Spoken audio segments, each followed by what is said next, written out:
Hey guys, this is Dr. Britt Baker, DMD, the mayor of Britsburg, and you're listening to Wrestling Cheers Podcast. Making your way in the world today takes everything you got. Taking a break from all your worries sure would help a lot. Wouldn't you like to get away? Sometimes you want to go where everybody knows your name,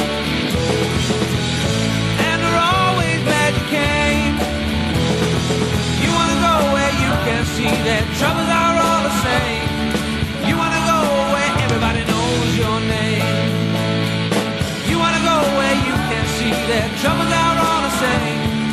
You want to go where everybody knows your name. And welcome back to Wrestling Cheers, where everybody knows your name, especially when you experience the struggles.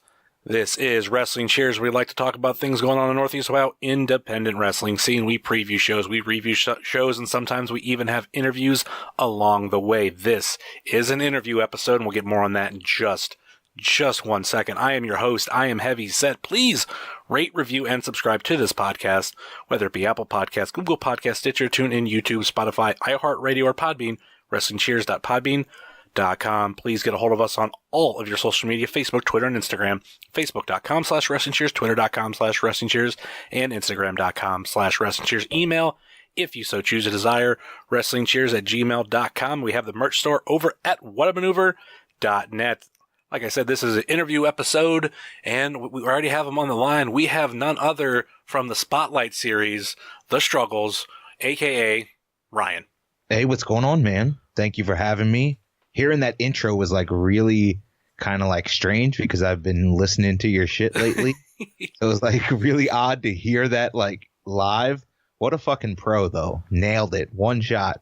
Thank you. That's something that I've worked on. And this is the fun thing I think we're going to get a lot with this podcast is this episode. We're going to be talking probably a little bit more shop than other people because of like our process, and like we know a little bit more about this kind of stuff. And like it's kind of like, I don't know, like two gamers like talking about, you know, a particular game and like, oh, I got this Oscar. Oh, did you know about this secret? Yeah. Like I feel like that's what this is going to be. And oddly enough, I was brushing up, make sure I knew, like, I heard a couple more episodes and all this kind of stuff, and I was listening to you the past couple days, too.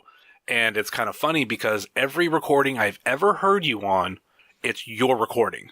This is the first time that I've heard you on the other side of the call, and obviously people will be hearing it on my recording.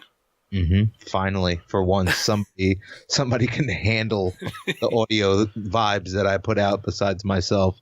But, yeah, I don't know. It always seemed to end up like that.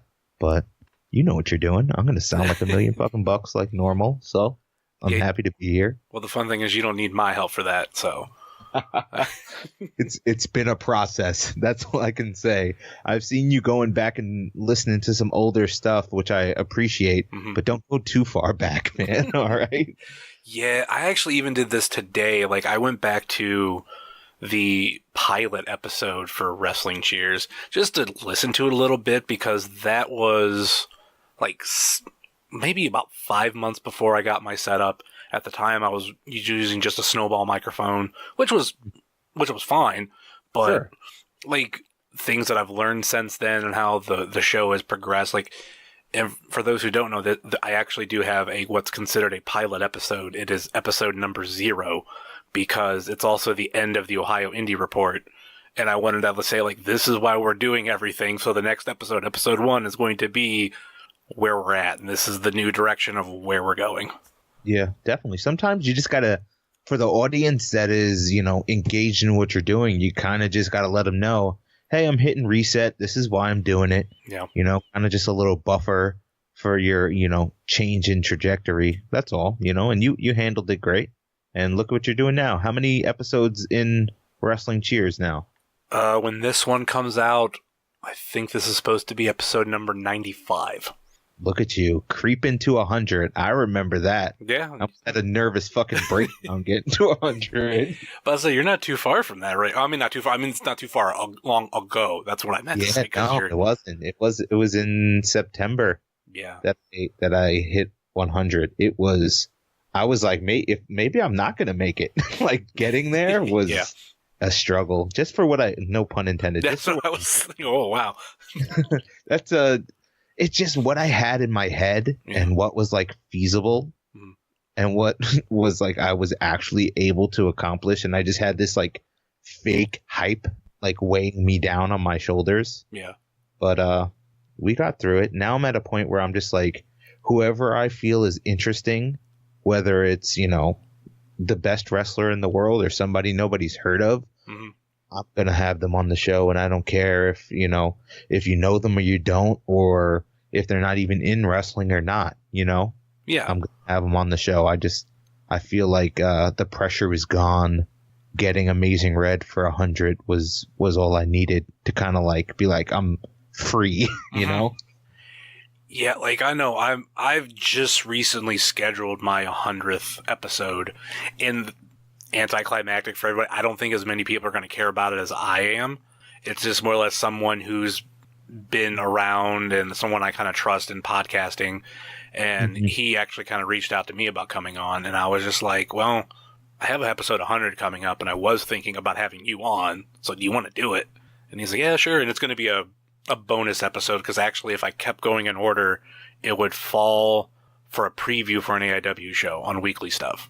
Okay. So I was like, I'm not going to have my 100th episode just be like, here's an AIW show, which granted, I love doing those episodes, because that's, I think, what differentiates me from all the other interview podcasts like yourself, to where, yeah, like I do the interviews, but I don't rely on it every week. So that actually gives me a buffer to where, I know that stretch that's coming up the end of February, beginning of March, AIW is running 2 shows 2 weeks apart. So I'm going to have preview, review. That's 4 episodes right there. And that's a solid buffer. Yeah. I needed a buffer big time leading up to 100, because I was legit panicking. Could ask Kevin too, because he was 99. Yeah. And I was like, dude, I need it. Help me, please. And I was just like on the phone with like ACH, like, who can you help me get? Tell Davey Vega to call me. And he did. And it was just that lead up was killing me. It was just so stressful. My wife was like, just take a week off. And I'm like, no. Don't understand. You don't understand. All I say every time on the show, be consistent with what you're doing. Yeah. I can't take a week off leading up to this. I got to get it done. And I had Red in the can. It was done. Yeah. For months, it was done. But I needed to fill in the in-between. I had to get to Red, and that was the hard part. Yeah, like, I'm so key on consistency. I think there's a lot of podcasts out there that just aren't consistent enough, because I think that's what differentiates yourself from, you know, someone in their basement doing a podcast to someone who's making money off. Like, granted, I'm not making money off this, but I enjoy the service for people. Yep. Hey man, I'm a person who I'm 2 years in, and I've learned a lot, and from the way that you go about things, it's doable to make money off a podcast. Like, people think that it's like impossible, but no, it is. But staying consistency is key. Coming professional, having things branded a certain way. I say a lot, you know, what's the term that I used on, you had posted up that you were listening to Jaka, and I was like, something about the intro. So I went and listened to it, and I said, look big, act big, get big. And that's exactly what I did, because in the beginning, not big, not doing any numbers, kind of struggling, and hey, somehow we're here, and I'm pretty okay with it. I learned like the hard way, because like technically I've been podcasting since 2011. Ohio Indie Report started in 2012, and I did struggle on putting out a weekly product. And I think for a while it's just doing AIW stuff. It was like, all right, we're going to do preview shows and then review shows. That ended up turning into people cared more about the previews, so I just did reviews. I just did previews. Okay. And then that means my podcast was like once a month. So it didn't feel as much of a chore. And then like when I went over the road for trucking, it became harder to do episodes. And there was a time like the last like year or two, there might be like 1 or 2 episodes a year. And I wasn't happy about that, and I was trying to get other people in to do it just to like help out, like the live tweeting for shows and all this kind of stuff. And I felt like the Ohio Indie Report was like my baby, and Sure. I was fine bringing people in, but I didn't know if anybody would have the same like or love for it.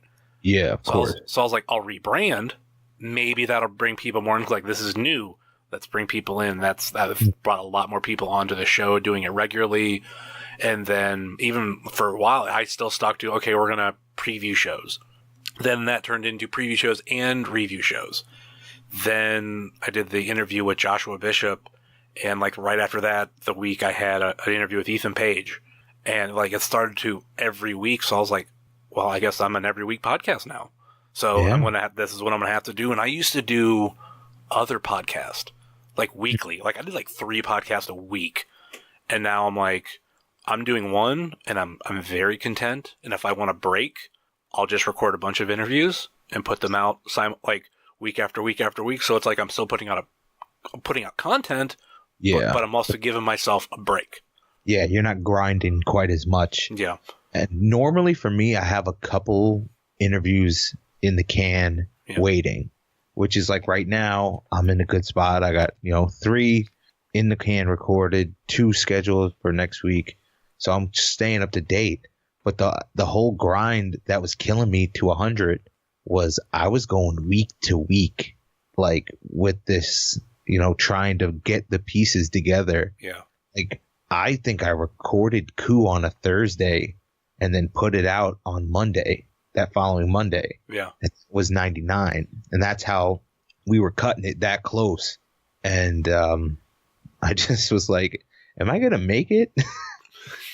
And people kept telling me, skip a week. No. Skip a week. And I'm like, you don't understand, like a crazy person. Like the thing is, I understand. Like you're telling me, and I'm just like, no, you don't stop. You don't. Every week, put out something. Yeah. And then people would say, well, once you hit 100, you'll take a break. I'm like, once I hit 100, I got Jake Christ waiting in the can.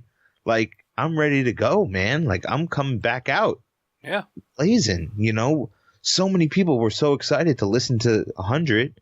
It's my highest played episode somehow. And, I guess people still like Amazing Red. How could you not?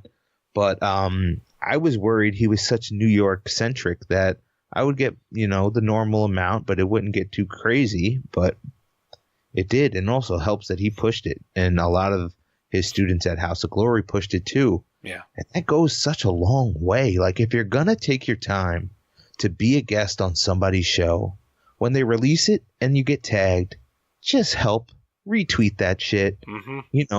Post about it on Instagram. It's super easy to do the repost in stories now. It's really simple. Yeah. Like, just help, man. Like, did you not want to do it in the first place? Are you ashamed of what you said on the show? Like, odds are if they were on your show or if they were on my show, probably had a good time. Yeah. So why, help, push. It's only going to help you. More people will hear your story. They'll connect. Maybe they'll buy a t-shirt. Maybe they'll buy a ticket. I think I've only had one wrestler off the top of my head that I don't even think they retweeted it. And that really tainted them for me. Oh. But they were also like partially on their way out of the business. Fair. Okay. So I was kind of like, well, maybe that's why you didn't, but the interview wasn't wrestling centric. We talked movies. I'm not going to say his name, but it's just. I can guess already. So can I guess or no?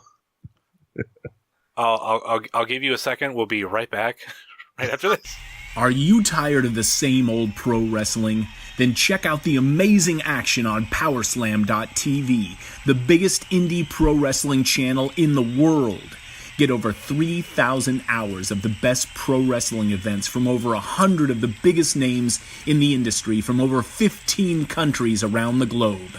Get your free trial today at Powerslam.tv. All right, we're back after that. So you don't get to know who it was, but if you go through the interviews, you have a fair shot of figuring it out. But yeah, that's like I said, this is gonna be a lot of shop talk, just 2 people, because I know like scheduling interviews is a pain, and that's kind of why I got out of doing it more online because you do run into that, oh man, I forgot. Oh, but if I'm like, hey, you're going to be at a show, let's do it.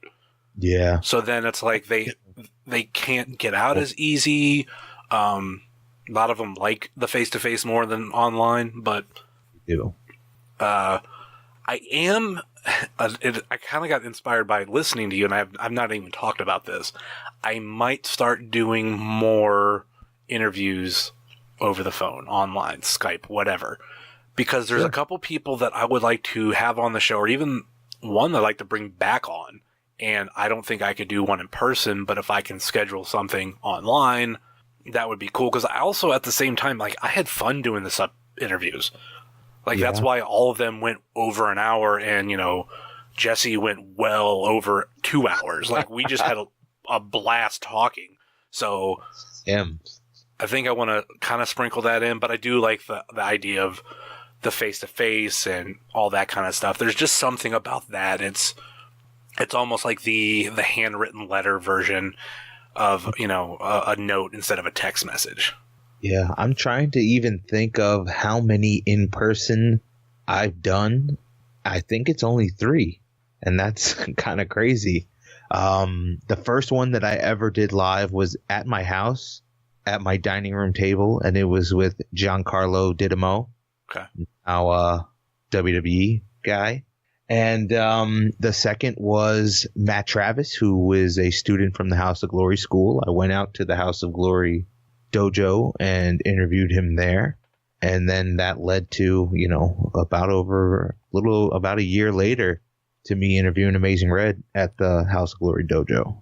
That was fucking weird and surreal and awesome. And he was more nervous than I was, but we did it. I think that's one episode I haven't got a chance to listen to yet. I know I have a handful of episodes that are like pre-downloaded.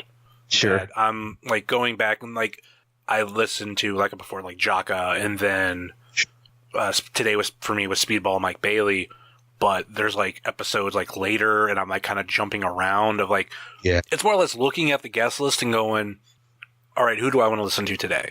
Like, yeah. And that's cool though. I think that's awesome. Yeah. Like, tag me on Twitter and you'll just like, I never would have guessed you would tweet something about Speedball's episode, and it's cool to me. And I was like, I remember exactly what he is talking about with Ethan Page and the pictures of the karate trophies.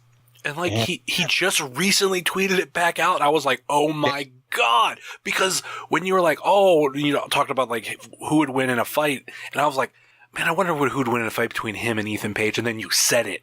And I was like, whoa, okay. And then the picture was mentioned. I'm like, no fucking way. He just tweeted this out last week. So crazy. So then I retweeted it afterwards again because it was just so funny.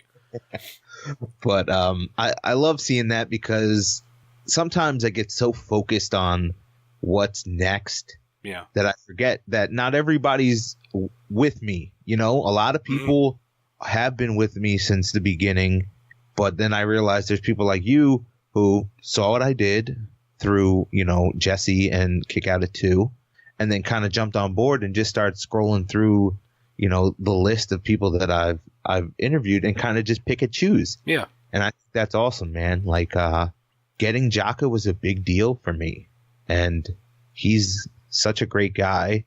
And then that kind of led to Chris Dickinson. And then, you know, everybody kind of connects the dots. And that's what I love about Northeast wrestling. And that's probably the same thing with you in Ohio, is that you can interview one person and then it leads to another person, and they say nice things about you and it leads to interviewing somebody else, you know? And I think the thing with me is also I was around for a long time. Sure. As a fan. And then I did have, you know, the podcast previous, but I would bring wrestlers on and we kind of talk about the show, but there's never like an interview aspect of it. And I know I ran into a couple of problems where like getting people on were like, oh, I can't do it and all that kind of stuff. So I had somewhat of a reputation of people knew who I was. So then when I went to, okay, I want to do podcast, like I want to do interviews and everything, the first person I reached out to, because I knew I could get it, I knew he would love it, was Gregory Iron.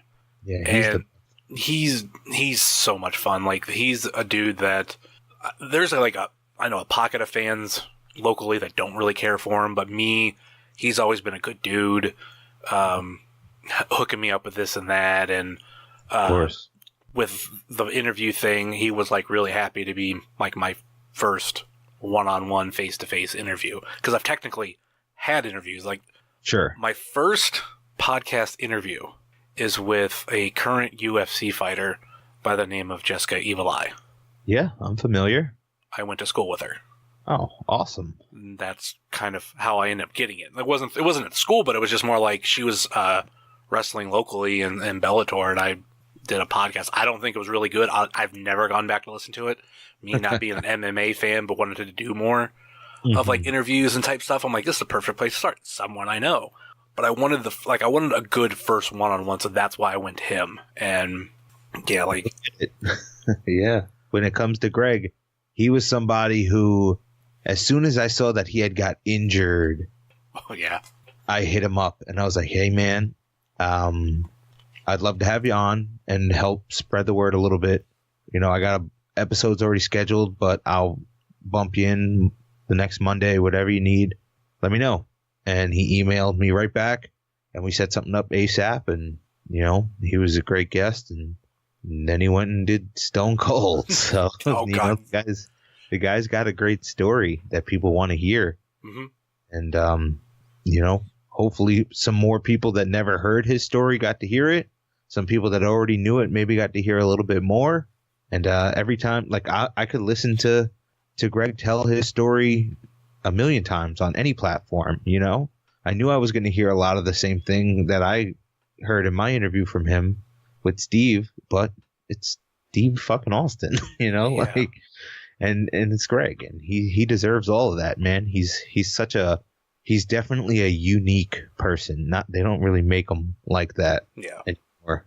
And it was like not that long, maybe a couple months before he appeared on the podcast, on Stone Cold's podcast, I cut all the big name podcasts out of my rotation, because like I was getting like, it started becoming really bad background noise of like, oh, we're going to have like between Jericho and like Austin and a couple others, where it was like, it was like the same stories.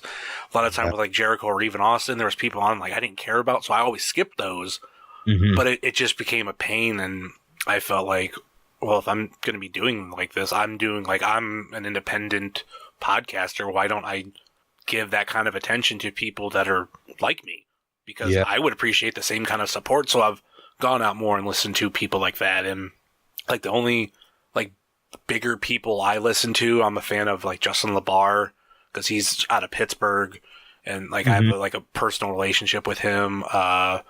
Everybody other than that, like if someone I like is on a podcast, I'll go listen to it. Like when I seen that Greg was going to be on there, I was like, oh, when that comes out, I'm going to download it. Yeah, of course. If Gargano appears up anywhere, obviously, I'm downloading that episode. Like I don't care, even if it's like a podcast I don't care for. It's just, it's Gargano. I want to hear him out there. Like when Edge and Christian had him on, like that's when I was still listening to them on a constant basis. I downloaded it, and I would do it again if he came back on, but. Yeah, of course. I mean, when you have people like that who you have a connection with, they're going to pull you back, even if you're out of that product, you know? And then with you, too, the thing that I need to mention, it's how consistency really, really works for you, is the fact I didn't officially listen to you until you were on Kick Out at 2.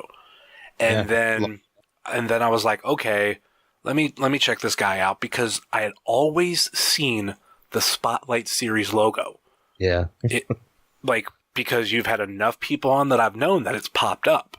It's probably showed up as like a suggestion on iTunes too. Sure. But it's from because I'm a very stubborn person, to where it would, because it's like, oh, like listen to this podcast, or I'm on this podcast. And I'm like, yeah, whatever. Like, I don't give a damn. Like there's a million podcasts out there. And then when like I heard like your backstory, there's like things that we really have in common. I'm like, oh, this guy's pretty cool. I'm like, oh, this is the logo I've always been seeing. And then I went through the catalog and went, oh my God, there's a lot of like, this is why I've always known it, because all these people have been doing the podcast and promoting it. Yeah. It's a crazy list that I didn't realize how how big of a, or how just cool of a catalog of guests I've had until I, like, it all leading up to 100. Like, I was just like sitting down and looking over things. Actually, I was talking to Jesse, and if you're not following Righteous Jesse or Subgraps, you need to go and do that right now on Twitter and Instagram. Hell yeah. So the Kick Out at 2 podcast. So I was talking to Jesse, and I was like, what if I ran a show? And he was like, do it. I was like, what if I did it where I only booked wrestlers that have been on the show before? And he goes, so everyone. And I was just like, well, I guess. But I never thought about it that way. And I kind of like looked back at everything, and I'm just like, shit, man, like, is there going to be a time where I'm like, who do I even interview? And then you kind of look at wrestling and you're like, no, never. There's just a million, old heads. There's a million young kids just coming up. Mm-hmm. They're everywhere, and there's talent everywhere. And I just want to start to just maybe focus on different regions. Obviously I'm a New York tri-state area guy. Yeah. Like the first 2 episodes of 2019 for me are California guys. And then, we'll see, maybe come back to New York, maybe let my good friend Albert say goodbye to some people before he finishes up. And, we'll figure it out from there. But I don't know. I'm just excited for podcasting in general, for professional wrestling in general. And I was just excited that you caught on to what I'm doing, which led me to catch on to what you're doing. Yeah. And now we both have an appreciation for one another, because I don't listen to too much podcast wise. Like, I listened to one episode of Jericho because Janela was on. Yeah. I've never heard any Bruce Pritchard show or Shivani or whoever. They're too long for me. Like, they're too what? They're too long. Oh, yeah. I see some people be like, oh, it took me a week to get through this 6-hour, 1991 SummerSlam episode. And I'm like, shit, that's crazy. But I don't know. I haven't listened to any of it. I listen to people I know. I listen to, the Virtual Pros, listen to you. I listen to Kick Out at 2. And it's just like I try and keep it, light. I don't really have the time to listen. Yeah. My job is more moving around a lot. I'm not sitting in the car where I can listen to stuff. So I just have music playing in the background. And then we have customers coming in and out. So I can't really have, stuff where I actually have to listen. Mm-hmm. Yeah. That's for you. I mean, you're driving. You said you were doing some, that trucking stuff. And I mean, obviously you got time to listen to stuff like that. Yeah, it's like, I think driving wise, it's a good 8 hours a day. Whew, man, and I'm terrified of driving. Terrified. I didn't get my license out until I'm 34 now. It'll be 2 years that I've had my license in March, and I was fucking terrified to get it. Yeah, but I feel like a lot of people that come out of New York, at least like New York City, like and all that, they I understand probably why you wouldn't want to drive. I've technically never been in there, but I know enough and know people's stories. And yeah, like that's like you could walk everywhere there. Yeah, I mean, like I said, if I want to get to a show, I was taking a train, and it was what it was, or I'd get a ride, or but for me it was just legitimate fear to drive. And it wasn't like, I just always thought like I'm driving something that can kill people. Like, I needed to get over that. And then I got, I get married and get a, career going. And my wife is like, well, what's going to happen if we want to have kids? Like, you can't drive. Like, that kind of sucks, My boss was like, oh, I'll give you a raise if you can get your license and, do some of this and that around, And I was like, you know what? Let's give it a whirl. So I took like those lame like student driver classes and here we are, still not comfortable, but I drive every day to and from work, a whole 15 minutes. Woo. Yeah. Let me see, total mileage for my day is about, that's going to work, driving all day, and driving back home. I think I'm at like 460 miles a day. Jeez. Yeah.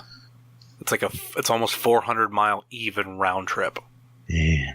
And that's just second nature to you now? Yeah. The thing is, I've always been a driver. Okay. Like, what was it? With my parents, my mom didn't drive. So I grew up a little bit like you I was scared. I'm like, well, my dad can drive, but my mom can't. And like, she was always afraid. What if I become that person? What if I can't never drive? What if, and it just would drive me nuts. And then got to like 16 and my dad was like, all right, we're going to teach you. You can do this. Mm-hmm. Ended up getting my license technically when I was 16, but literally it was like a couple days before my 17th birthday. Always, just driving around here, there, kind of like staying in the bubble of Northeast Ohio. Sure. And then like occasionally I would like sneak out a little bit farther. Like me and a friend, we took a trip down to Cincinnati, which seemed big at the time, but that was like 4-hour trip. Like we went to a small concert down there and came back at night. Then like me and my ex, we went to Michigan. We went to Ann Arbor. And that seemed like a big trip. Then we went to, I think, Indiana for a wedding. That seemed like a big trip. Then we went down to Myrtle Beach. All of a sudden, all those other trips seemed so short. And then I became a truck driver. Now they all people are like, oh my God, that's 2 hours away. I can't drive. That's long. I'm like, really? Sure. 2 hours? That's nothing. I'll do that today. Let's go. I have no worries about that. Yeah. I mean, how long's the ride for you to go to Sup Graps? When this comes out, the show's going to be way over. It's going to be a couple weeks past. But so you just went to Sup Graps. How long was that drive? But we're not going to play kayfabe. This was recorded a couple weeks in advance. But we're talking, it's a little over, I think, is it 8 hours, 7 hours or something? So it's going to be closer to 8 plus stopping, filling, and all that kind of stuff. So I think it's going to be closer to 8 hours. Okay. But there's a time difference. That's going to be great going down because I'm going to lose an hour. I mean, I'm going to go back. I'm going to gain an hour, so I'm going back. But coming back, it's going to be a 9-hour trip. Yeah. To the clock. So I'm like, that I'm not looking forward to. But yeah, I went down to PWF not that long ago, and that's about, I think, 3 hours more. Mm-hmm. Damn. Down to Nashville. And because I drove for so long, I knew how to get majority of the way to PWF. I know majority of the way to get down to Nashville. When you get to the small, I have to go, I'm going to be staying with Jesse. Okay, I don't know how to get to where he's at, so I'm gonna need some instructions. But until I hit that Tennessee border, I can go off memory. Yeah, because you're just so familiar with those big interstates and whatnot. Mm-hmm. Yeah, it's crazy. Terrifies me. The fun thing too with having your driver's license and everything, and being a wrestling fan and being adventurous as I am, is you go see shows in different states. Closest I've been to you was House of Hardcore. At the arena? Yes. It was the first, which actually I got the poster up. It was the first convention that they did. Okay. It was. See, that's 2.5 hours away from me. 2 hours, something like that. But yeah, still closer than me because I had to drive across freaking Pennsylvania. Yeah, that's deep for you. I mean, it's a solid. But then you think about all the wrestlers and stuff where, I talk to guys, who are booking shows and stuff, and they'll be like, "Oh, I got an Ohio car coming," and I guess you don't realize those dudes are making a serious trip to get out here to do what they really love to do, which is the art of professional wrestling in front of a new crowd. And I just, now that I know all the logistics of it, I kind of feel bad because some of the New York tri-state crowds are not as accepting, and they're kind of sit on their hands for people. I remember Gringo Loco came out here, and he's the man. And he messaged me, and he was like, how are they going to react to me? I go, dude, you got to do something. You usually come out and do your little swag dance and people get excited. It's over here, that's not going to go, man. You got to go and do something first. So he came out and did his little dance and nobody gave a shit. Mm-hmm. But then he went in there and he started doing what he does, just flying around. I think he did that that cutter that he does when he bounces off the second rope, and I think he did a spiral tap. Like, why the hell is he doing a fucking spiral tap? But I mean, the guy's gifted with some athleticism. But then the fans turned and started to really give him a good response. And I saw him after the show, and he was like, "You're right, man. Like, they just, if they don't know you, they don't fuck with you." And it's kind of shitty sometimes. No, we're the same way. I feel like Northeast Ohio, Cleveland AIW crowd. I'm trying to think of people who've come out. Like, I remember the debut of Ethan Page. I remember the debut of Josh Alexander, Gringo Loco. Sure. And there's some people where it's just like, okay, like, I see what you got. Like, I see, okay, what do you got in the ring? And the longer we see you and the more impressive we are with you, the more we'll gravitate towards you. Because, like, Ethan Page, first time coming out, just jumping and bouncing around with the Kanye music and everything and just being all ego. Yeah. Like, we were like, okay. Same thing, like Josh Alexander. I remember him walking out. Like, we had no reaction because we didn't know what we were supposed to do. Yeah. There's no connection. That's all. But, like, if they both, came out at the next AIW show, Ethan Page will probably, but Alexander, obviously not with everything going on in Canada. But, they show up like they're getting a pop. And it's crazy to, like, witness the rise of a guy like Ethan Page and just remember, like, I remember when he first came in and, like, he was on a pre-show for a girls' night out. Really? Him versus Eric Ryan. Okay. Very first match in AIW. I mean, he's a guy who I'm a little biased with him because he was supposed to be on the show, bailed on me, and then never responded ever again to me. So I kind of like shrug my shoulders and chalk it up to like, hey, it's bound to happen. But, he was like, I'm ready. I got Skype up. You good? And I was like, yep. And I go and I call him. He doesn't answer. Call him, doesn't answer. And then he was like, I just need like 10 more minutes. My wife needed me to go get something for her. I was like, all right. Yeah. Call him. And no answer. Then just never answered me ever again. And I kind of just shrugged my shoulders and was like, well, I don't like that guy now. So that was how I was for a little bit. It was early on. Like, I probably didn't even deserve it then. But I'm the type of person who I don't advertise an interview or a guest until it's in the can. Oh, dude, same. I see so many people. Like somebody messaged me and said, hey, you have any advice? I'm starting up a podcast. And I gave them all the advice that I would give to somebody starting up. Nothing crazy, not telling you to go out and buy, some crazy microphone or anything. But I just gave him some input. And he was like, thank you so much. And then he puts 2 seconds later that he's got an interview with a pretty big person that I would want to have on my show. And I was like, oh, shit. So I messaged him. I was like, that's a huge get for you on your first episode. He was like, yeah, we're recording it next Tuesday. And I'm like, ugh. Oh, and then it didn't come through. And he ended up doing it with somebody else. And he did it exactly the way that I told him not to, by playing his speakerphone through and picking up the audio on his fucking iPod headphones. I'm like, dude, like, all you had to do was just get your ducks in a row and maybe wait a week or two. Audio is not, set it up for a little bit later, figure things out. And I don't know. That's why I'm listening to you and us connecting on this level. It's like a breath of fresh air because you understand. Yeah. And so many others just don't. And it's not easy to put out a podcast that sounds good. People think it's just, well, you just do it. Oh, dude. I have friends on Facebook.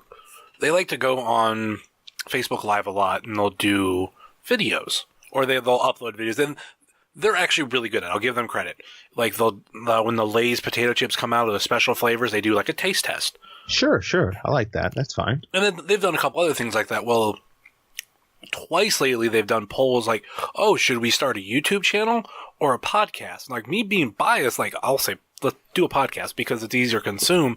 But then I thought about everything else that's involved, and I was thinking, you can start up a YouTube channel like easy. Way easier than this. Like all you need is a Gmail account and like everything has a camera. You're going to be fine. You just have to learn to edit, or maybe you don't want to edit. You just want to shoot it and then post it. That's fine. But I'm thinking everything podcast wise, I'm like, yeah, it's easier to consume, and like you don't have to get all prettied up. Like I'm wearing pajamas right now. Like if you're doing a YouTube video, you know, you want to look presentable, and it's a married couple. One of them's a female. She's going to probably want makeup. So I'm thinking, yeah, you can like look however the fuck you want on a podcast. Yeah. But thinking of all the extra shit, I'm like, yeah, like you got to figure out where you're going to host it, and like what are you like? I'm thinking, you have a Gmail account, you can just hit turn into YouTube. Like just do that. That's so much easier. Yeah, it is. It's just people don't realize, and I preach it on my show all the time. I just say, like, respect the medium that you're trying to attack. Mm-hmm. If you want to do a YouTube channel, you know, make sure your shit's straight. You know, I'm not saying don't record with your iPhone camera. That's fine, but like maybe try and find a decent spot where you're the focal point and there isn't like a bunch of shit behind you. Like just find a good place to shoot it and maybe work on some editing skills, you know, that's fine. Yeah. Same thing with podcast. Like for me, I came out of the gate with the logo right, the premise right. I knew how to record. I had the gear because I was making music beforehand. So I had some recording equipment and stuff, and I knew how to use everything. I knew how to edit. So I was coming out the gate hot. It's just I had no idea how to be a host or how to interview anybody. Yeah. So I sound like a fucking robot for like the first 20-something episodes. Good stuff. Don't listen to those. I do want to dip into the rap part. In the music part, because the funny thing is that's how I became heavy set. Okay. Through rap. It was a nickname given to me by friends of mine. We basically, my group of friends, we had the thing that we kind of clicked on was music, and one more than the other, he kept wanting to be a musician and an artist and all this kind of stuff, and we did turn to rap at one point. I was the only one that didn't really have a defined skill set. I wasn't really that good. They were better than me. None of them really ever turned a career out of it. But coming up with names, I struggled. my first rap name was, and I think any wrestling fan will appreciate this, was WrestleManiac. Because I thought that was a good name. And then over time, like I had a couple names that I kind of liked, but nothing like stuck. And then started a first job with all my friends together. It was like actually my second job, but it was the first job we all had together, so we got to like hang out a lot. Mm-hmm. And my friend walked up to me that day and he's like, dude, I got the perfect rap name for you. And I'm like, what? Heavy Set. I'm like, dude, I like it. And it stuck. And my other nickname and just among friends is Fat Ass. I'm perfectly fine with my weight. I don't care to be called Fat Ass. But when we were getting to like the digital age of like social media, I couldn't plaster Fat Ass on stuff because like that wouldn't be allowed. Like I think it started off with a gamer tag on Xbox, and I'm like, they're not gonna let me call myself Fat Ass. I'm like, I'll go with Heavy Set. I'm from the 330 area code. I'll go 330, and like that started off branding. Yeah. To where I'm Heavy Set 330 everywhere, even to the point of I'll go to start up account somewhere. And it goes, that's already taken. I'm like, oh, it must be me because I'm the only one that has happened. I'm like, oh, I forgot that I was here before. Let me get a new password because I totally forgot about it. But yeah, so with music, we originally started off doing karaoke machine kind of stuff. Like we're talking middle school. Then we became adults. We tried, a little bit more professional, and we started going to a studio. Mm-hmm. And I became really interested in all of like engineering and everything. Like I'd always sit there with the engineer and just watch. Like I didn't understand anything. I still probably don't understand it, but it was just like, oh, cool. Like do this. Okay. I'm like, that's something I kind of wanted to do. And then when podcasting became a thing more in my life, it made total sense. I'm like, oh my God, this is the studio all over again. Shit. Same shit. And it's just crazy. Like you never really think that there's somebody out there with a similar kind of path, but definitely extremely similar, And I wish I would have jumped on this earlier. You've been doing podcasts, you said, since 2011, 2012. Technically, 2011, I started like guest spots on certain shows. Then I started my first podcast later that year, which was NFL driven. And then 1 year later, like August, September of 2012, I started the Ohio Indie Report. So that became a thing going forward.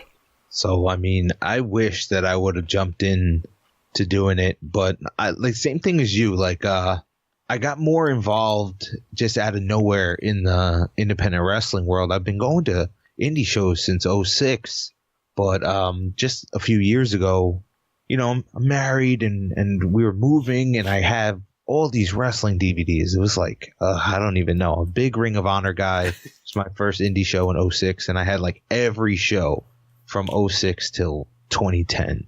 So it's like hundreds and hundreds of DVDs. And I'm like, do I even watch these? They're like covered in dust and they're just sitting in the basement. So I was like, you know what? I put them online and I was like, does anybody want to buy some of these? And next thing you know, people just start buying them. Boom, boom. And they were flying. And I was like, this is cool. All right. And then somebody was like, hey, man, like, you know a lot about wrestling. You've been to a ton of shows. You want to come on and be a guest on my podcast? And I was like, yeah, all right. So the first time I was like, do I need a mic or anything? He was like, no, you're fine. And I had it already. So I was like, let me figure out how to do this so I can not sound like some fucking bum.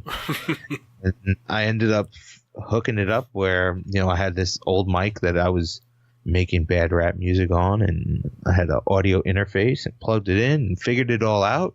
And I ended up sounding better on their own show. So people were like, yo, what if you had your own podcast? And I was like, that's not really for me. So I was a guest a couple other times on some other shows. And you know what? I was just like, this is cool.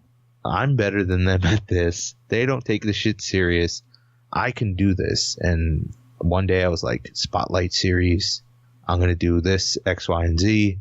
And got the logo drawn up and everything. And everything, like, I try and tell everybody, like, before you jump out the gate, get your shit straight, get a good logo, get a good premise, get all the accounts set up so you're not like scrambling or have to take time off. So, like I said, we've been talking about consistency.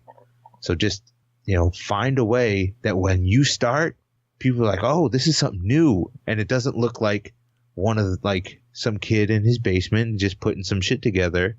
Make yourself look like a big deal. For me, it paid off.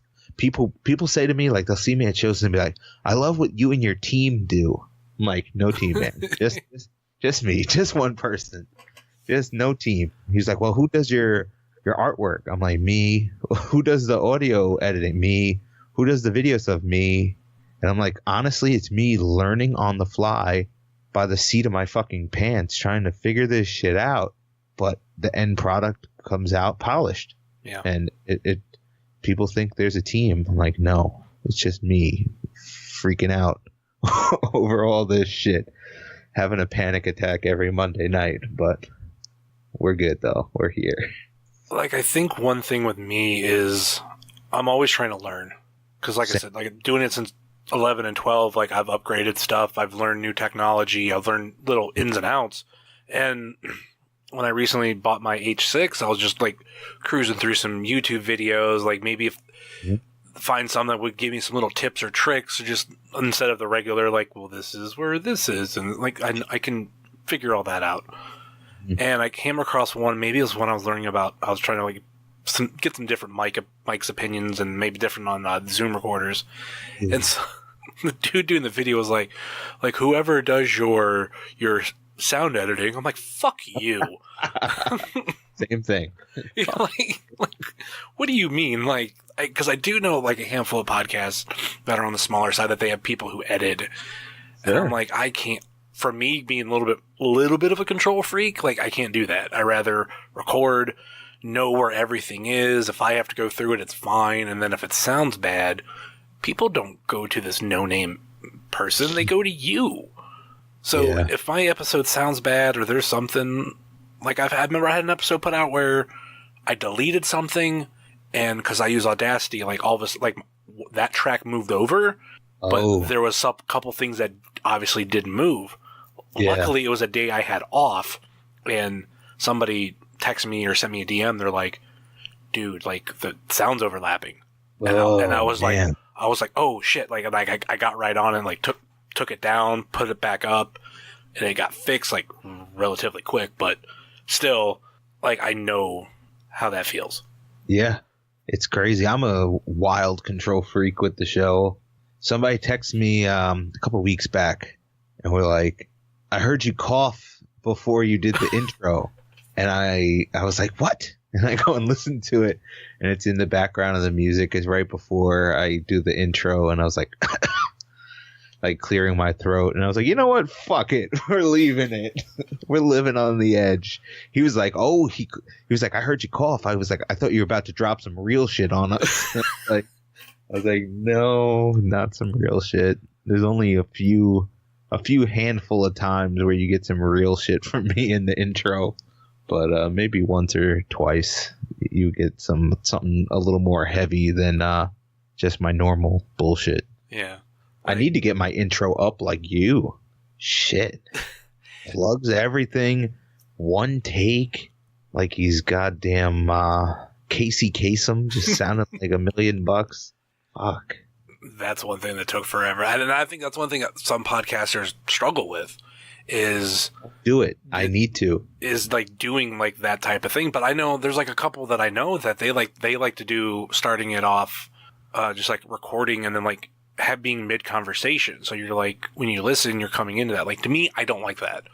Sure. I know I had times where I was trying to come out with the right intro for every show that I did, and then this one, it just bit by bit I know came together, and I kind of prefer it because listening to the big podcasts like maybe like Cole Cabana, like what does he do? He rips off a beginning, and like there's stuff that he says in that intro that I've always like I can't memorize that, but I have my notes of what I'm supposed to say, like just like the bullet points of like where every place you can download Wrestling Cheers.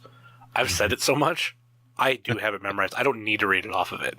Yeah. When I recently did my friend's podcast, also part of Wrestling Cheers, I did Super Fantastic. I didn't have my notes open, but because I said enough, I went down the line. Apple Podcasts, Google Podcasts, Stitcher, TuneIn, YouTube, Spotify, iHeartRadio, and Podbean, WrestlingCheers.podbean.com. Like, that's not me looking. I've just said it way too much. Yeah.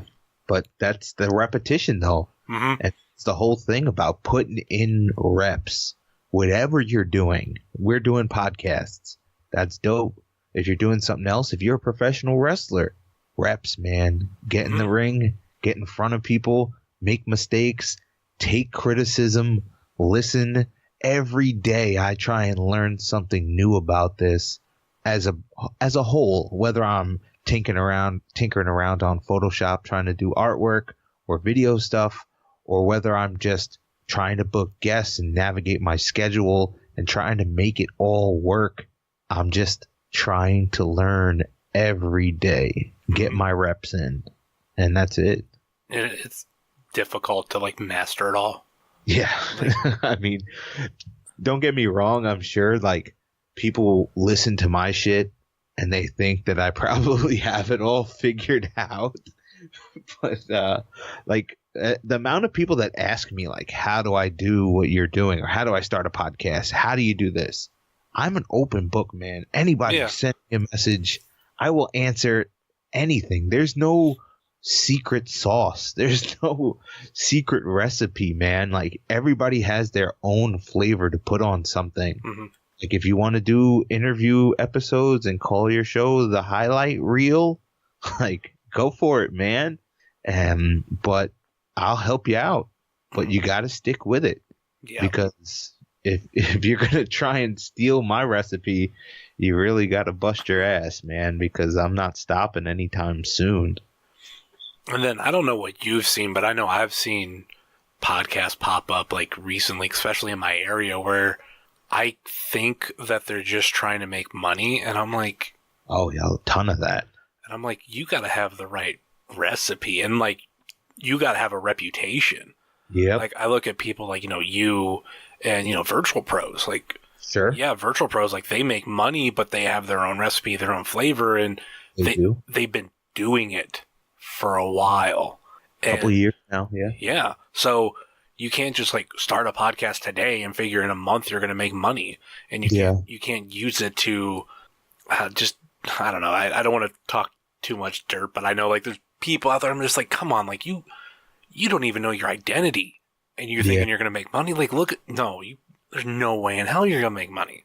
Yeah, but I mean, that's just how people are. You got a lot of people out there who just like a lot of people. I make the T-shirts and stuff where crazy designs and comic book inspired wrestling shirts and stuff. And I got a lot of people message me about that. They'll be like, "Well, how do you get your shirts made?" And I kind of like explain my process. And they were like, that seems like a lot. And I'm like, it is a lot. It's not easy, but it's worth it in the end. But so many people were like, I think I'm just going to set up, a XYZ website and just get them, printed direct to garment and just have them shipped out. And I'm just like, you can do that. Yeah, that's fine. But I'm telling you that you could put a little more love into it.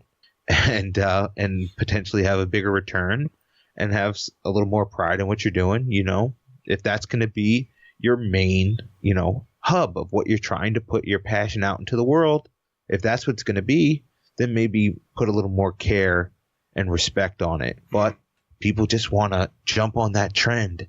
Oh, this is what, oh shit, so-and-so had a big moment in wrestling.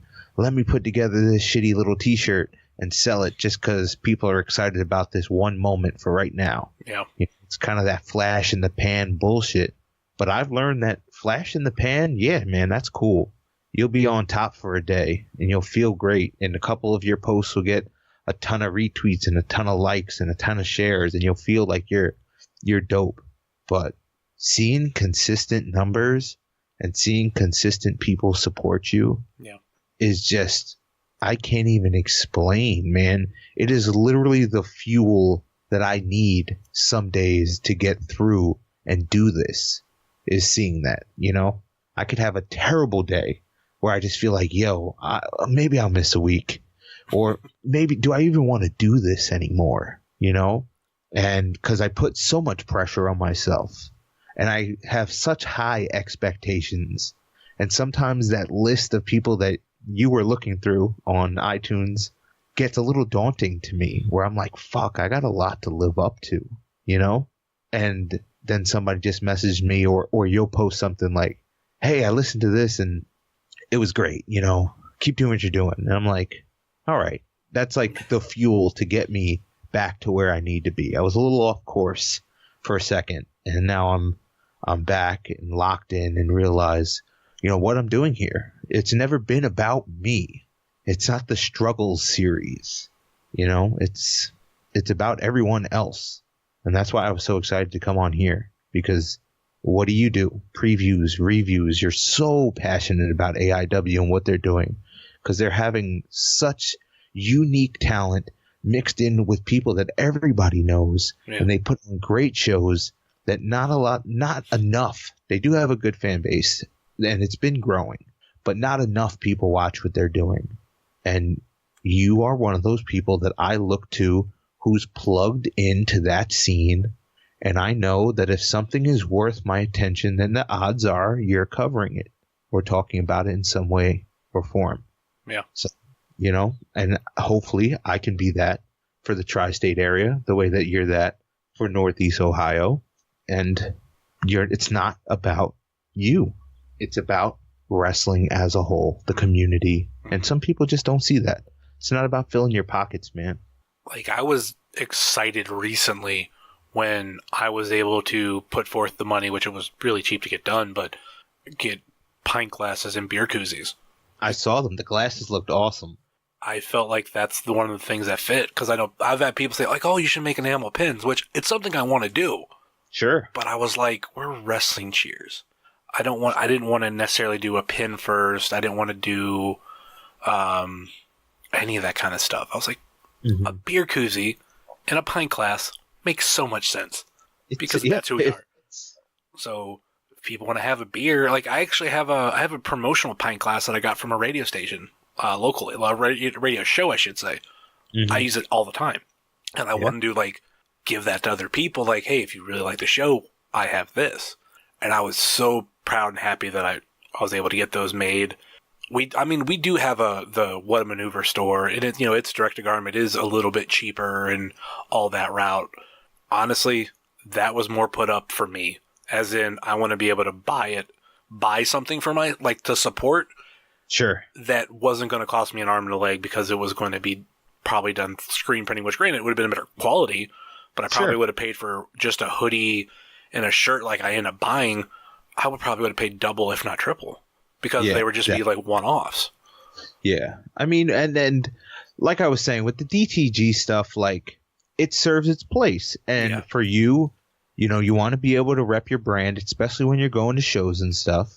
And I completely get that. And for a person who doesn't want to either go into great length with pre-orders or worry about t-shirt sales and shit like that, it's perfectly fine. But for people who are trying to start, I'm doing air quotes, clothing brand, maybe you need to figure out a more efficient avenue, Yeah. It's there for a reason, but it's not there for you to start a, air quotes, clothing brand. So I think especially when you have something like, bringing them up again, the Virtual Pros, like their clothing brand, like there's a reason why it sells to some of the people that it does, because they have a good brand name. They are consistent with their own designs, and they do also do the smart thing of making it limited to make you want it. Hey, they inspired me to do them, and Cheap Pop Shop inspired me to start putting out shirts. And I actually had the Virtual Pros on one of the first episodes of the Spotlight series. I don't remember which one it was. It might have been like 15. That was the first one I listened to after the Kick Out of 2 episode. I was like, all right, where am I going to start? And I seen that, and I'm like, I'm going to start with Virtual Pros. This is like a perfect way, like, ease into it. Yeah. And they were fantastic. Mike doesn't really like to do interviews or interview podcasts, or Mike doesn't really like anything in general. Yeah. But that's Mike. Al's great. And I was lucky enough to meet them at we went to CZW Once in a Lifetime when Onita came to Philadelphia, New Jersey, and barbed wire baseball bat waiting on the trunk. You had your friend with you. There was 2 in the trunk. I was recently just listening to you talk about that on Kick Out of 2 today, so I can repeat it. So funny story about that barbed wire baseball bat. Last night I was knocked out, asleep. I don't even know. I probably was running around for work, and I fell asleep way early, like 9 o'clock. Like, even this is late right now. But last night I was knocked out, and then all of a sudden I hear my wife like yell, and I'm like, what? And I like wake up. She's in the other room reading a book.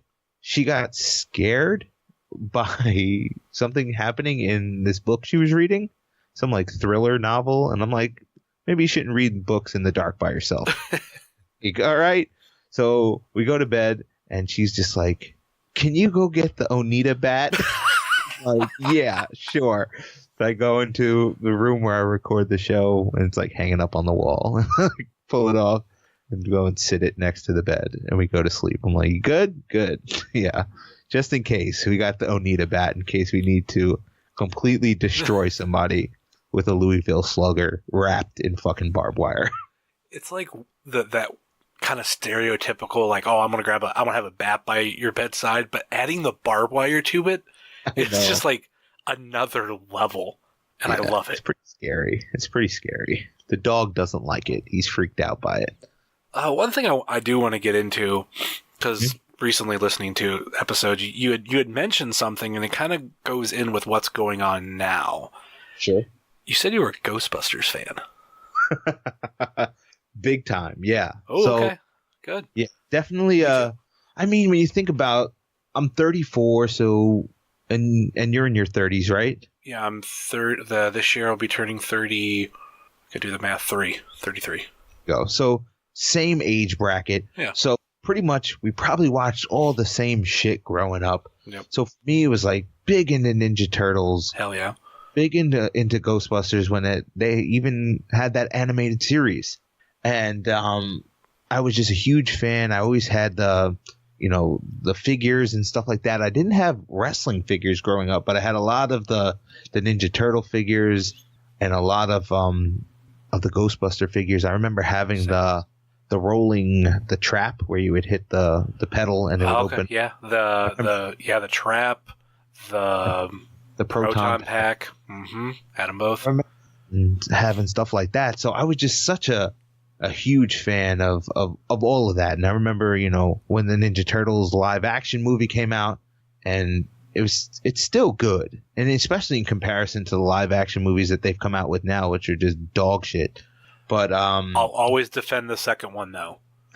I haven't seen the second one because I was so disappointed in the first one. I will go out of my way on your recommendation to check it out though. Myself and Brett Eisen, we have the same viewpoint on. Like, the first one wasn't that good, but come on, in the sequel, you get Bebop, you get Rocksteady, you get Krang. It looked great. You get, and it's like, it's really fun. The only spoiler that I'll technically give you is it's not like a definitive ending for a movie. It's not like, oh, Shredder's defeated and we're going to go away. Like, it almost ends like an episode does, where it's just like, okay, Krang can come back, Shredder can come back, Bebop Rocksteady can come back. They do have Baxter in it, but he does not turn into a fly the whole movie. So that was something to look forward to in a sequel. So there was still a lot of fun to that movie. Okay. I'll have to check it out. Yeah, it looked good, but I was so disappointed by the first one. That's literally everybody I know. And I was like literally, when I went to go see it, that's when also Ecto Cooler came back out. And Cinemark, where I normally go to movies, like, they were selling it. So I was watching it, drinking an Ecto Cooler. I'm like, this is fucking awesome. And Seamus, as I think he was Rocksteady. Oh, dude, he killed it. Like, those two together in the movie were hilarious. And I would always tell people, like, that's something to look forward to. Krang is a little bit different. Like, it's hard to get used to a different voice being Krang. Sure. But sure. It's like burned in my mind. Yeah. Yeah. And what's the look of him though? The look is on point though? Not this. I would compare it to the difference of the Ninja Turtles then and now, to where it's like, yeah, you can look at them, you can see these are supposed to be the Ninja Turtles, but at the same time, it is different. So it's different. It's hard, not say hard to get used to, but it's adjustment. Yeah, I get that.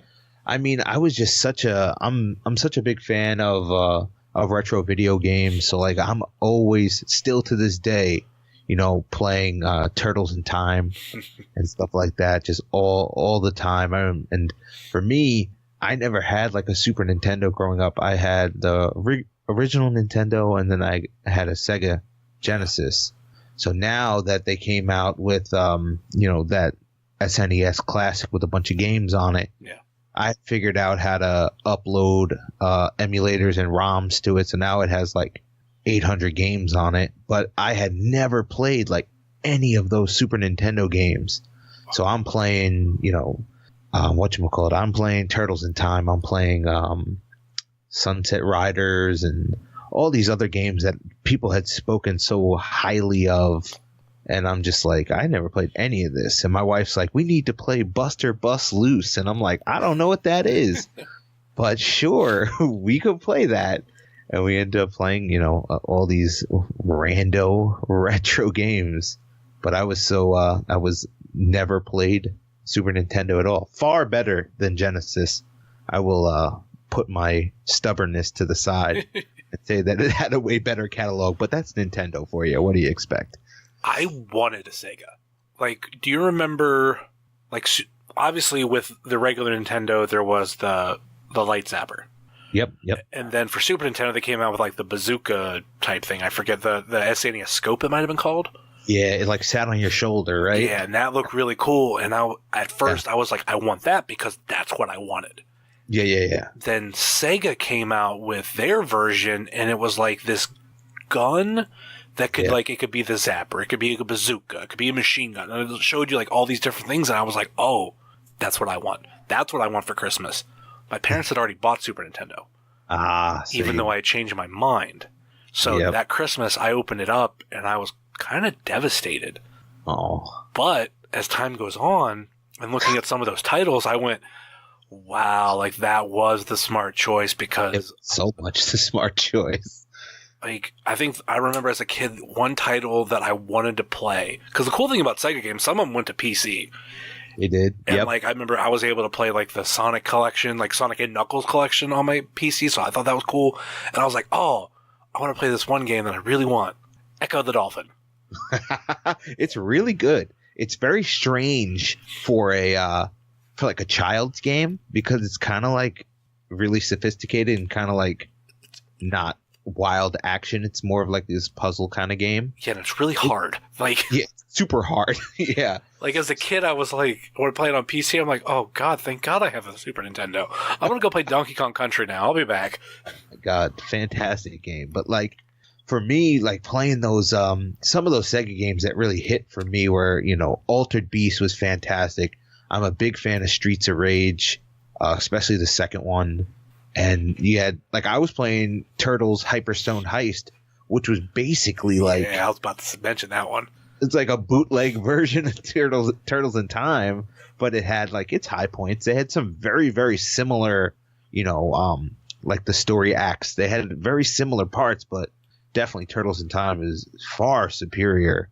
But there was some good stuff on Sega. I mean, a game called Wild Guns that was really good. And I don't know. Not enough. What was it called? No, Gunstar Hero. That's what it was called. That was really good. But I have learned now in my 30s that Super Nintendo is the shit. And I was missing out a little bit. In my opinion, Super Nintendo has the greatest game, or one of the greatest games of all time, and that's Legend of Zelda: Link to the Past. Oh, it's fantastic. And here's another thing. I was never a Zelda fan growing up. I had an original Nintendo, and my cousin had one too, and I remember that gold cartridge. Like, how could you not remember that, glistening gold, chrome cartridge? And you're like, what is this? And I remember being so hard, and I just skipped past it. And then they came out with another one, and then I didn't have a Super Nintendo, so I never played any of those. And then when it was transitioning over to N64, I had a PlayStation 1. So my friends were talking about Ocarina of Time. I didn't play that. So I didn't play Ocarina of Time until way later. I think I got like a Nintendo DS XL when they had come out with a Ocarina of Time, and I played on that, and I was like blown away. And then I went and obsessed over old Zelda games for a while. The only one that I like is Link to the Past. It's fantastic. I've tried playing the N64 games. Ocarina, it's really good. And I think I've tried Majora's Mask. Like, I ended up getting them years later on N64. I tried to go back, play the original. I tried playing Legend of Link because I always thought, I'm like, oh, it's going to be side-scrolling. This will be really cool. Like, when I bought a Wii, ironically, that was a game that I wanted to buy off the Virtual Console, but I bought it used from GameStop. Mm-hmm. That was one of two games that someone bought and left on there. So I was like, this is perfect. This is a game that I wanted to play anyway. And I'm like, oh my God, I have to stick with Link to the Past. I love that game. I've beaten it I don't know how many times. And I'll go back almost every year and just tinker with it. Love it. It's very, very good. The new one is pretty fantastic. I bought a Wii and I was like, you know what? I love Zelda now. So I was like, let's give it a try. And it like took over shit for me for a little bit because it was just, I was like locked in on it. The only games that I can remember recently of locking me into that point was Breath of the Wild, Zelda, and the new God of War really pulled me in for a little bit. I've been enjoying Red Dead Redemption right now, but I'm just kind of like piecing my way through it. I didn't really love the new Spider-Man. Hot take, sorry. But the new Red Dead is fantastic, but it didn't like lock me in where I've like demand, like I'm not over here like canceling interviews and shit. Yeah. I was definitely canceling interviews for God of War and because I had never played a God of War game before. That was my first time playing any of them. So the new one, and it was fantastic. The thing that I'm looking to do, because I've like halfway got out of gaming, like not like I'm anti it or anything. It's just as like maybe podcasting went on or other interests went on, like I just not played as much. The only thing I play occasionally is Madden, and like this was the first year that I bought one since like Madden 12.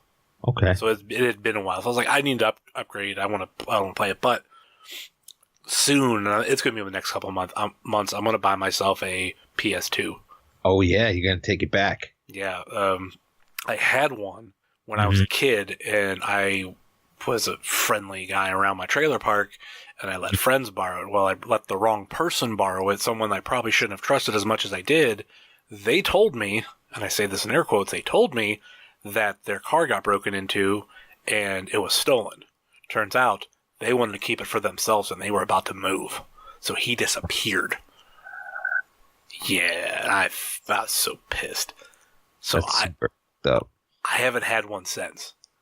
And now, like, looking at some of the prices, like I can get a system for $60. So that means I can, super affordable now. Yeah, I can buy PlayStation 1 and 2 games, so that opens up. I'm a huge Twisted Metal fan, so I want to replay some of those.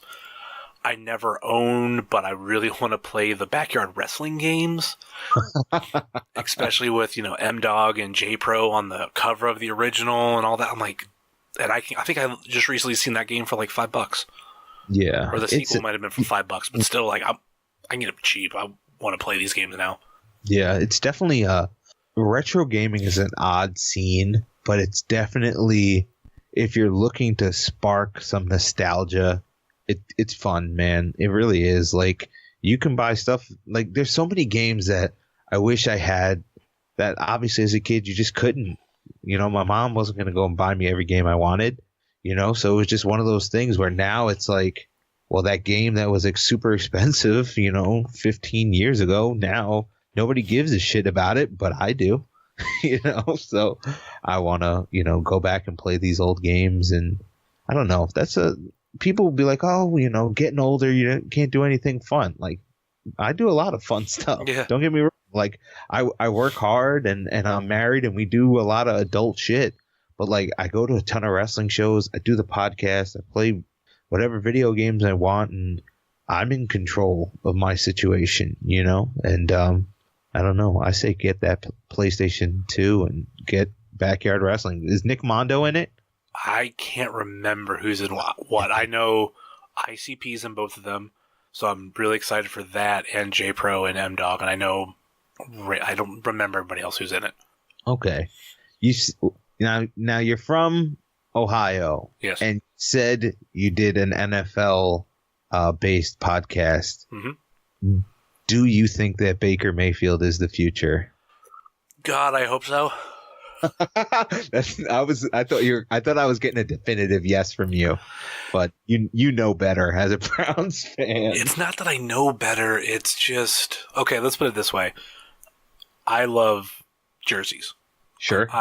Of Browns, the first Browns jersey I bought myself was a Josh Cribbs jersey. It's a jersey that's sitting behind me right now, hanging up, autographed by him twice. There you go. Something I'm very proud of.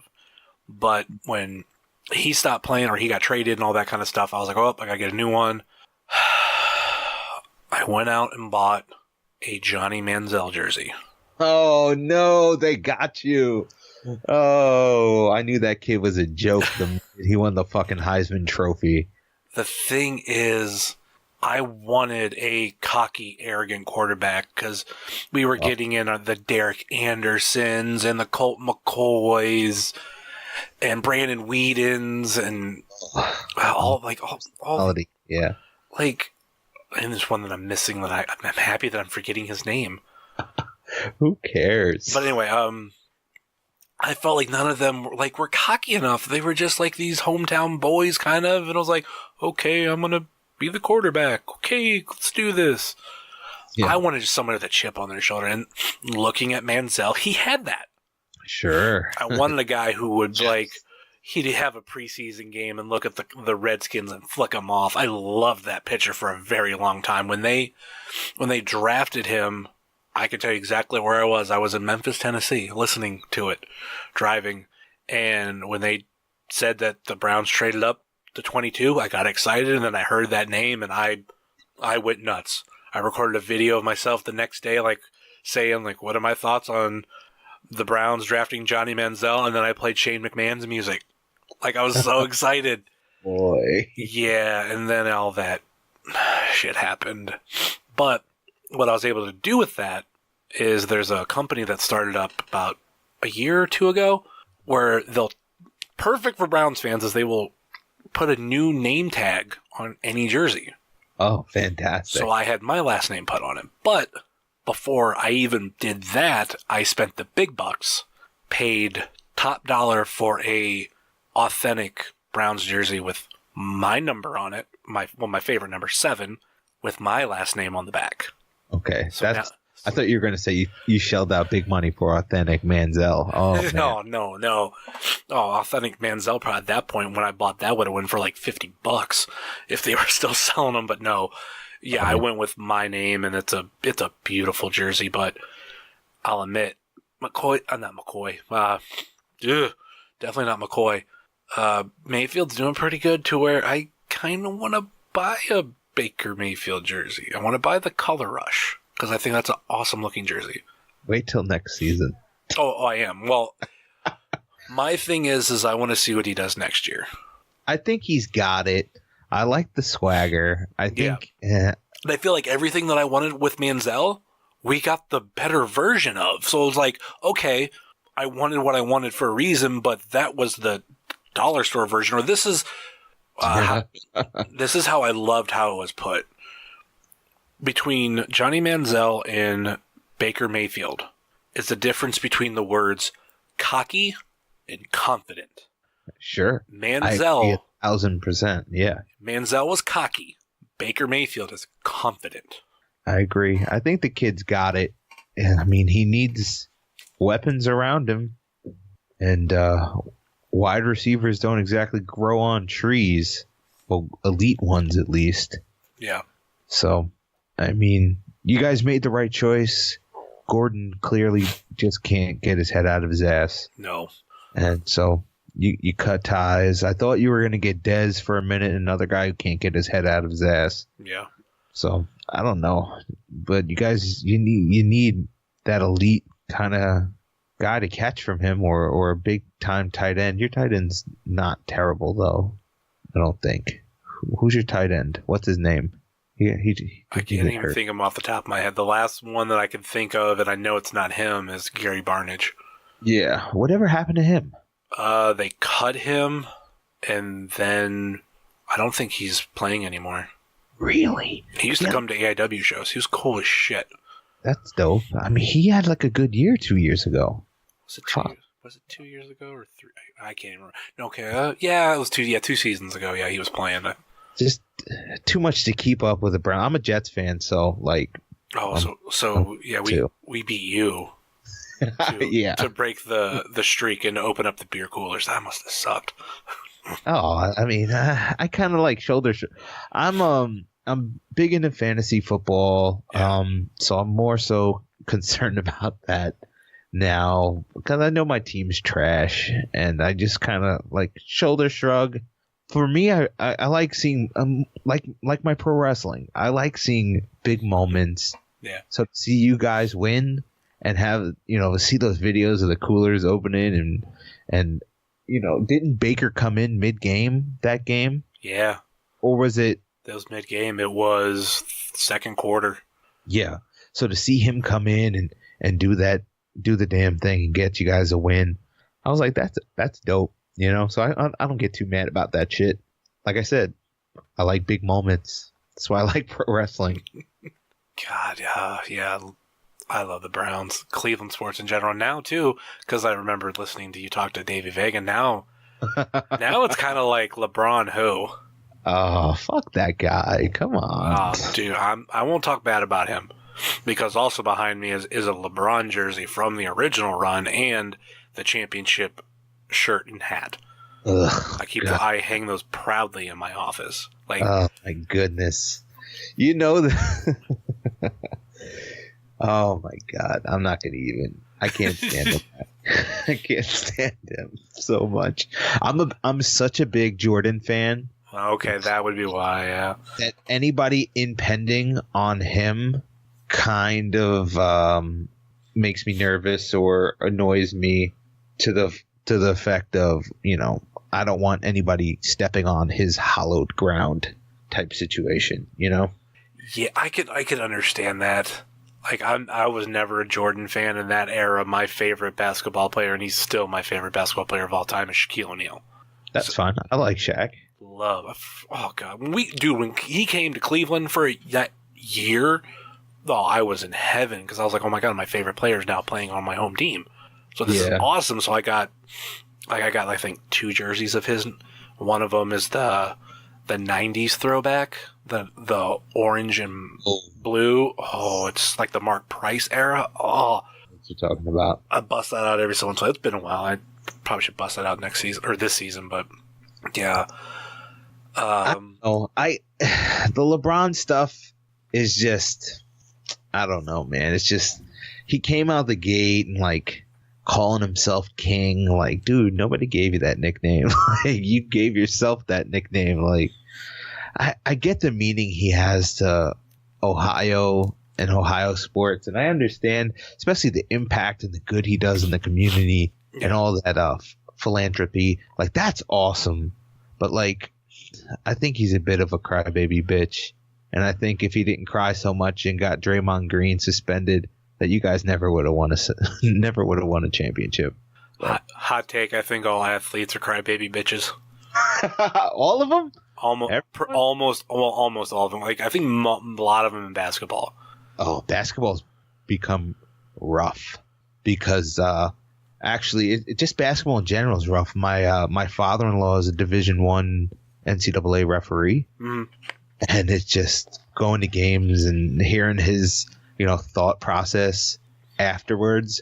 Or I'll go to a game and I'll go and hang out in the refs locker room with them, and they're just like, some of them, it's the coaches. You don't realize how many, especially in college games, how many like little underhanded snide comments you hear from these coaches and stuff.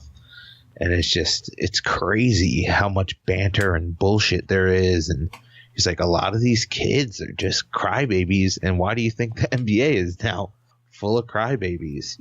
People just I grew up in the era of, obviously me being a Jordan fan, but I still grew up in the era in the town of the New York Knicks with Oakley and Mason and Ewing. Yeah. They were just slugging and getting after it. And you look at that Detroit Piston team, that was just one on just sheer toughness. Yeah. So the game's a little soft now. It's why, and the Knicks suck, so I have trouble like tuning in now. But once it comes playoff time, I kind of get locked in, and I will say, like, I'm not a hockey fan, so a lot of people will say that hockey playoffs are like the most exciting. But if you get a red hot NBA playoff run, it's pretty fucking exciting. Yeah, I'm like that with almost every sport except football.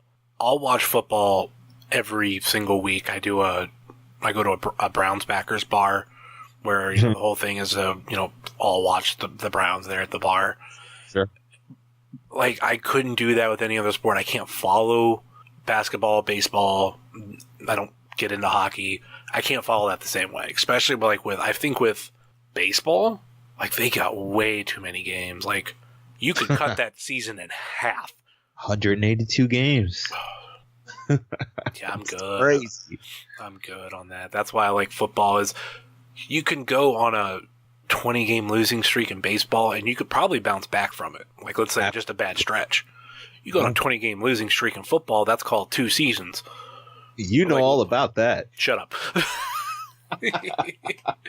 Yeah, I do know a lot about that. That's what my first 2 years as a Browns backer, like going to the bars, was the 1-15 season and the 0-16 season. Like, it was rough. Like, the game that we won the 2 years ago was the only game that I didn't go to the bar to watch. What game was it? Was it Detroit? No, that was oddly enough because they're so good now. San Diego. Oh, they are good. They shit the bed last week though. Yeah. Hell, by the time this comes out, Super Bowl might be going on. So that's fine. As long as it's not the Patriots, go anyone else. That's kind of my third team. Oh, boo. I can't help it. Tri-State, Yeah. you know. I mean, I get it. I just can't. For me, like, it's Browns number one. My number two team, and it's the team that I will support, buy stuff of, is the Bears. Because the history is similar, and even, like, the Browns, our biggest rival is the Steelers. The Bears' biggest rivals are the Packers. I had to watch a Super Bowl with my two favorite teams' rivals playing each other. Ugh. That was tough. I rooted for the Packers because I live too close to Pittsburgh to where there's way too many Stairway to Seven that I hear every season. And it was a couple weeks ago, right before they lost, and I heard, or before the end of the season, I was at a bar and someone told another Steelers fan, Stairway to Seven. And I was like, it's a pretty long stairway. Oh, man. Week 1 must have fucking killed you then. Yeah. That was crazy. Because, I mean, what, you get the tie? Was it a tie? It was a tie. I mean, it was like, after losing so many games, it's like, well, we didn't lose. But I know, but it was Pittsburgh, though. We also didn't win. It's going back to everything with Baker. I think it's promising that we'll actually beat them. Like, probably next. I'd love for it to be next year. And they're like on a downward spiral too. They're losing people, man. Oh, I love it. Well, no more Le'Veon Bell, and I would not be surprised if Antonio Brown goes someplace else. I think I won't say they're done because they have a lot of players that step up. Yeah, but good coaching too. I mean, Tomlin's a good coach, so he's okay. Experienced coach. Okay, he's experienced, yes, and I think with Roethlisberger, he's getting there. I think it was like 2 or 3 years ago. I think it was 2 years ago. He said, "Oh, he's like, I might retire like next season. I'll figure it out in off season." End of the next season, he all of a sudden says, "Oh no, I'm going to play about 5 more years." And I'm like, how do you go from I'm going to retire to I got 5 more years in me? Yeah, he doesn't look great. No. You know, who takes more hits than him? I mean, Josh Gordon. Oh no! He could have been special. Oh well. My hottest take on him, because people are like, well, you know, he's got the personality stuff, emotional stuff, and you know, I'm like, he should have quit like a year ago. Then it's not like this has been going on. Like, besides the abuse, the substance abuse, that whatever he's doing, he probably should have walked away from football if he wanted to be as close to that, and he does have anxiety issues or whatever it is.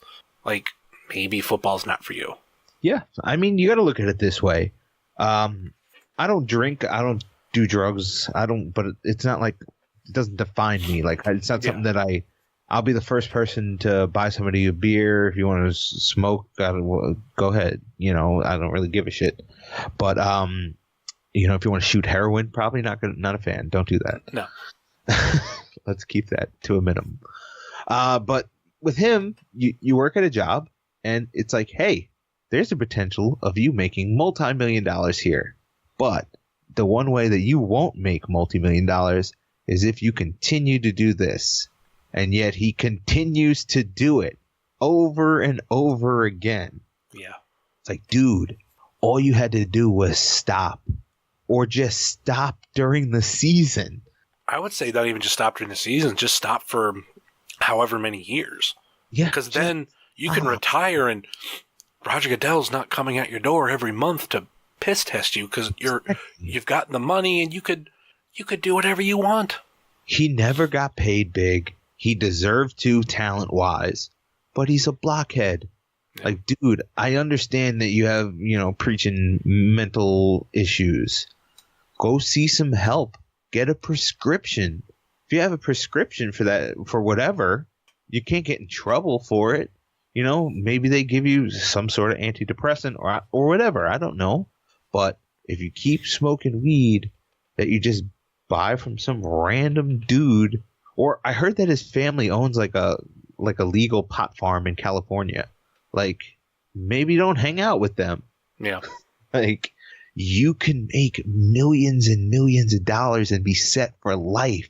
You and your family, your kids, if you have them, or the ones that you might have later on, you can pave the way for them. But you just couldn't. That blows my mind. Yeah.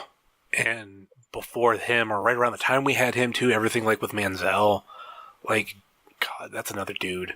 Yeah. Because I'm also a somewhat, not huge, as huge into it, but like the CFL.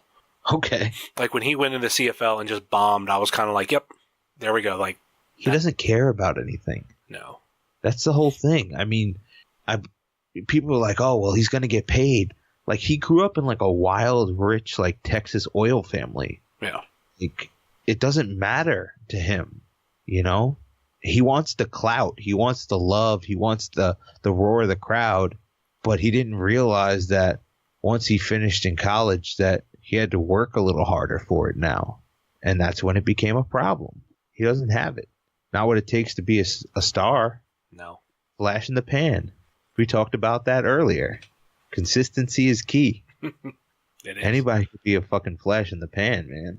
So, like I said, I'm happy we have Baker Mayfield now, and I hope he has a great sophomore season, because I think that's going to set the tone. Anybody can have a great, freshman year or rookie year. Look at RG3.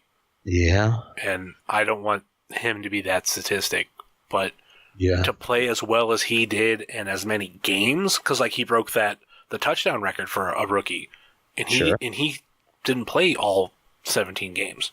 No, that's what's amazing. Yeah. I do think he has a bright future. I do think he needs some tools around him. Do you guys got any money to spend? I mean, there's some people out there. Oh, I think we have a fuck ton of money to spend. And that's the other thing that I love is Cleveland wasn't a sexy place to come. Like, I hate quoting the dude because I absolutely hate him. Joakim Noah, who wants to go to Cleveland?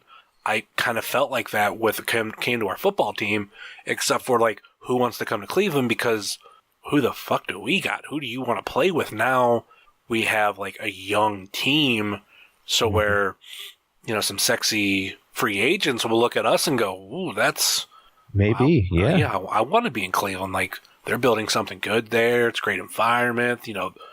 The town loves football. Yeah, very true. Like, I want to go I want it to happen.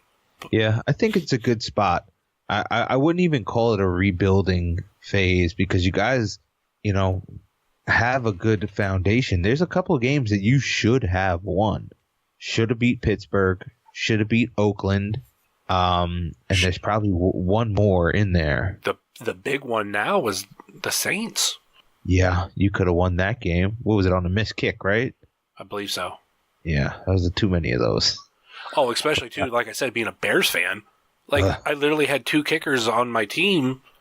Teams that they were horrible. And going back about 5-6 years, they had two of the greatest kickers of all time, Robbie Gould and Phil Dawson. Yeah. And now nobody can. Yeah. People were saying, Cody Parkey used to play for the Eagles. That's why he botched that kick. I'm like, what? He used to play? He plays for the Bears now, man. Like, he's not going to botch a kick on purpose. It's a high fucking pressure situation, Like, but you got to make those kicks, man. I wouldn't be shocked if he wasn't in the NFL next year. Didn't he miss like 11 kicks this year? That? As far as the video I've seen with the dude freaking out, he says 11 a lot. Yeah. 11! But I don't know, man. I love football. It's one of my favorite times of year, especially once fantasy drafts start happening and stuff like that. I don't know. I don't really get to talk football much, so it's kind of cool. That's why I was like, let me see if he believes in Baker, because I think the kid's got it. And anybody who could win you a few games, I guess you'll believe in for a little bit. I don't want to say just winning them, but the way that he did. Yeah, because even when Manziel was here, it was like, well, do we start Manziel or do we start Brian Hoyer? Because Brian Hoyer won us a couple games too, but Manziel won us a couple. Now it's like no one's saying, well, what about Tyrod Taylor? It's you have your starter. You have a starting quarterback. Yeah. Absolutely. I feel bad for Tyrod Taylor because it was like, all right, he's starting, he's quarterback, and then freaking Baker Mayfield goes in, and now he's like, or he was at the end of the season, holding a clipboard, and you're like, oh yeah, we have Tyrod Taylor on the team. I forgot about that guy. Huh? Yeah. He'll go someplace else and not start, but maybe start if need be. Yeah. I don't know. Also, you got somebody like Teddy Bridgewater who's going to be a free agent. I'm not a Giants fan, but the Giants would be smart to pick up somebody like Teddy Bridgewater because Eli is cooked. Yeah. It's like rough to watch. I mean, I don't like the Giants at all, but it's a little rough. Yeah, he's such, I don't want to call him a legend, but, to win you 2 Super Bowls. Yeah, definitely. But you gotta, he's not his brother, his brother somehow found a way to like resurge and get back to the Super Bowl and win one, and he just somehow was just able to do it. And I just don't see like Eli resurging, Yeah. I don't see like, what if the Giants cut him this year? You'd be like, wow, everybody would be shocked. But do you honestly see Eli Manning like picking up with another team and making a run at the Super Bowl again? Jaguars would be it. That's not a bad spot. And Coughlin, exactly. They're probably gonna put the 2 young bucks at wide receiver. So just send them out. The actual young bucks, Nick and Matt Jackson. Oh God, that'd be great. Yeah. A lot of flips, a lot of super kicks, but they would probably put some butts in seats. Because they got the greatest wrestlers in the world in Cody. Wow. Oh, yeah. Oh, yeah. That one made me laugh. Yeah. Before we do the Fave 5 questions, I want to go back to, because we went off tangents, which... We did. I'm so sorry. No, that's fine. We went tangent after tangent after tangent after tangent, like it just stemmed off of each other till like a tree was made. But Ghostbusters. Ghostbusters, yes. Oh, my God. I'm so sorry. That was so long ago. Go for it. We just got the teaser trailer. I know. Like, what you feel about that? I guess I was just excited because it seems like they're doing things more of how I expected. Yeah. So I was kind of like, oh, all right.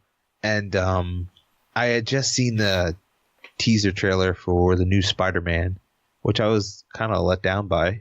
So and then I saw this, and it kind of brought me back up. So hopefully they can do it right.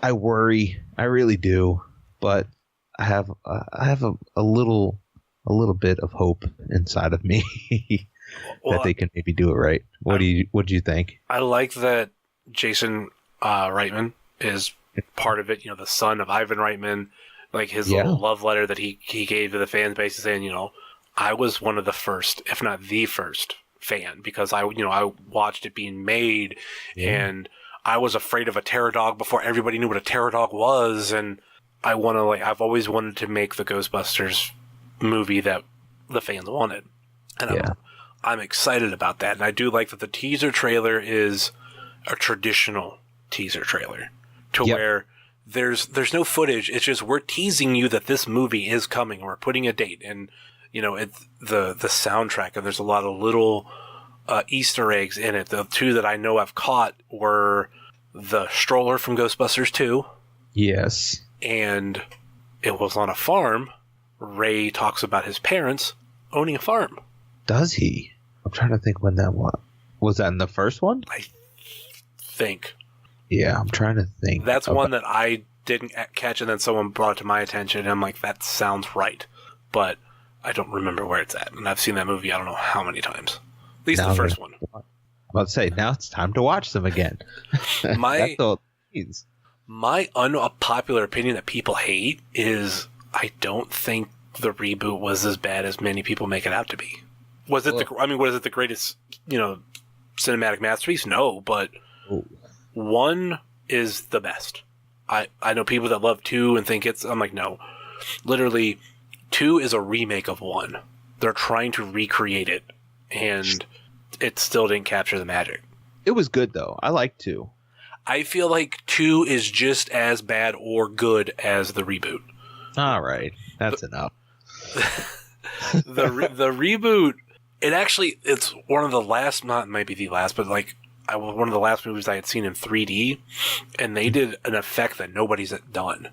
Is when it was on the screen, it was in traditional like letterbox widescreen format, but there were 2 black bars at the top and bottom, and if they wanted to do a 3D effect, that effect went through the top bar or the bottom bar. So like there's a 1 point. Oh, it breached through the border. Oh, like that gave the most realistic 3D effect I have ever seen, because it actually seemed like it was coming out of the screen. That's smart. And nobody's done it. And there were some comedic things that I like Leslie Jones. I don't like her, but in that movie is when I started to appreciate her, because I think Leslie Jones is just the female version of Tracy Morgan. She's a role player, and whatever she does, she's a solid role player. She's not a star on Saturday Night Live, but she's there, and she'll roll up and do something funny, every once in a while. I would liken her to Tracy Morgan, but like their style, like the delivery. It's so similar. Kate McKinnon killed it. Yeah, she's fantastic. She's like, everything she's done is great. Like, it's one of my favorite things of watching SNL. Yeah, McCarthy and Wig were okay. Like, I think I had higher expectations for him. And I get that. And they kind of shit the bed just like for their characters. I was like, like the other two like stole the show, and you guys were, way bigger names and phoning it in. Yeah, I didn't care as much. And they did give us funny Chris Hemsworth, which probably led to Thor Ragnarok being funnier. Yeah. So they were able to trust him. Like, is it like I said, is it a cinematic masterpiece? No. But there were some good to it, and it did bring back Ecto Cooler. Yeah. Highlight the positive. 2016 was one of my favorite years, and Ecto Cooler and just like buying Ghostbusters stuff everywhere was top of my list. So I'll always like tip my hat a little bit to the reboot. And I think 2's okay, but when it comes to the like comparing it to 1's better like on everything. Sure. Even like the fantastic. Even the markability is everybody loves Stay Puft. Like, Stay Puft's literally one of my favorite characters of all time in movies. Absolutely. Fantastic. No one gives a fuck about Vigo. Yeah, I remember having the Stay Puft. It was like a plush toy, and he would glow in the dark. And I remember having like one of those as a kid. Did he have like a plastic Ghostbusters logo on his butt? Probably. Yeah, I think so. I have it. Yeah. So I remember having that as a kid.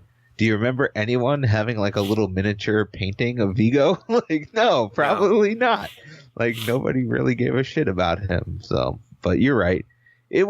I like 2. I think it's good. I don't think it's like the best sequel. I'm not one of those crazy people who will be like, the sequel is better than the original. Like, nah, I don't think so. I think a handful of movies, the sequel is better. And I think a handful of movies, the remake is better than the original. I think The Dark Knight is better than Batman Begins. It is. Clerks 2 is better than Clerks 1. That's more of when I watched it. Okay. Like, I was an adult when I watched Clerks 2. I was a teenager watching Clerks 1, but I watched it like 10 years after it came out, so it didn't hit me as well. So yeah, that could get completely. Yeah. One of my favorite movies of all time is Scarface, and I think it's better than the original. Huh. Man, that I can't co-sign on. The other 2, I'm a big Kevin Smith fan. Clerks is fantastic, and obviously it kicks off a crazy universe. Yeah. So many movies. It's not. I wouldn't even say it's the best movie in his universe. Clerks. I'm a big fan of Chasing Amy. Okay. But yeah, I'll sign on that Clerks 2 is definitely close to Clerks 1. It just is. I don't know. It has more. It's all dialogue in the first one, which, don't get me wrong, that's what Kevin Smith does. He's dialogue. But sometimes the achievement of what he did with that film, dropping out of school and putting all these monies on this credit card to make this film that kind of put indies on the map and really, really showed the new wave of content creators that, hey, you can do this without anybody supporting you. You could do what you want. Yeah. You could tell a story and do something, that will change your life on your own. And I think that impact that he had kind of lifts the movie to this mythical status. Yeah. Like some people who've never seen it, I bet you if they were to hear all the hype about it and then watch it, they'd be like, that's it? Really? She fucked a dead guy? That's it? But Clerks 2, remember, exactly. It has its quotable moments, but like I could go a whole day. Like I'm sure if me and you were to go to a wrestling show and hang out, we would probably quote Clerks 2 a lot because you could. It's just one of those things, and it's way more quotable and it's fucking nuts. Like it gets crazy, and when you think like, oh, this movie's crazy, then it just goes even further past it, like, oh man, I just remember being like, holy shit, they crossed the line and then crossed it even more, and I was like, this is nuts. I have a movie's employee shirt, like actual button-up shirt. Yes. But it just, I don't know, man. It's one of those movies that I'll watch over and over. I remember I bought the DVD when it came out, and it's the one. It came with the documentary of the making of it, and it was just like super fascinating the way they went about filming that movie. That apparently there was a hotel right across the street, and the whole cast stayed in the hotel together on site as they recorded. Like Kevin Smith had a whole editing bay in one of the rooms, and he was like editing clips on the daily. And I just love stuff like that where it just feels bigger, like a group of people really contributing to one cause, not just like some actor who shows up, and does his shit and leaves. It's more love put into it. So you don't agree that Scarface is better than the original? No. Like the Al Pacino version is not better than the old mobster one, the Howard Hughes movie, because I forget who stars in it. Oh, no. I mean, don't get me wrong. Okay. I'm not even a big Scarface guy. Like, it's okay. It's another movie that's been lifted up by folklore. So, I'll take Carlito's Way over Scarface any day. Well, I'm not talking about like that aspect. Like, there's the original version. I never seen that. That's the thing. Never seen that shit. A lot of people, and that's one of my favorite little facts I throw out to people, they don't know that the Al Pacino Scarface was a remake. Oh. Because I hear about it all the time when they talk about remaking. Oh, they should remake Scarface. Al Pacino was great. And I'm like, that one you love was a remake, right? Yeah, I had no clue. I'm not. I think Scarface is good. There's some really good. The music that goes with it is fantastic. The scoring and the soundtrack is fantastic. Yes. I do enjoy it, but I don't know. I think it was one of those movies I didn't see till later, and probably in like my late teens, and it was so hyped up, and then I was like, especially being in like rap music and trying to make rap music, and all anybody ever talked about was fucking Scarface and how great it was, and the world is yours and all that shit, and I was kind of like expecting it to be something ridiculous, and it was really good. But then I watched Carlito's Way, and I really, it's one of my favorite movies. I didn't watch it till I think I was 20. Scarface? But I think it was because of rap music. There were like there's two songs off the top of my head that I know that used dialogue. One being G-Unit, My Buddy. Yes, the very beginning. Yeah, and then I forget. Actually, there's another one that I think, I can't remember if it was before or after I watched it. But the other movie, or the other song, it's off of Puff Daddy Forever. He uses the bad guy dialogue. There's so much. That's like one of the most quoted, the most used in samples. Yeah. There's a Nas song where he uses some of the synthesizer samples in a song, and it's just Rick Ross used it in 2 songs. Yeah, exactly. So it's just Yeah. shit like that. It's an iconic film, and I think it's fantastic. But I do find it to be overhyped by some people. I could see that. Like, I'll never watch the original that you told me about till this day. I honestly thought that you were talking about that there was a Scarface remake made after Pacino, no, and I just completely blocked it out of my mind because I do that all the time where I'm just like, I will not acknowledge something as being a remake. I'll just be like, that never happened. Yeah, it takes place in Chicago during the Prohibition. Like, there's a lot of similarities. You could tell, like, where they took the backbone of the movie, and the fact that, spoiler alert if you haven't watched either of the movies, but the Scarface kills his best friend because he finds him with his sister, and it turns out that they got married secretly. Like, it's like there's a lot of like those type of things, and he came from the bottom, worked his way all the way up to the top. Everything got the best of him, and he died. There you go. You guys don't have to go and watch Scarface now. It's been a while since I've watched it, but yeah, freaking. That's why I want them to do another remake, because I want to see their take on it, because they obviously Prohibition and freaking drug-riddled Miami are 2 different things. Yeah. And I wanted to see, like, okay, how do you tell that story differently? Like, how do you tell it now? Like, what are you going to use? How are you going to tell that? And yeah, understand that, but like, you would want them to retell Chicago or retell Miami or do something completely different. Like, do something, like, do Los Angeles or something.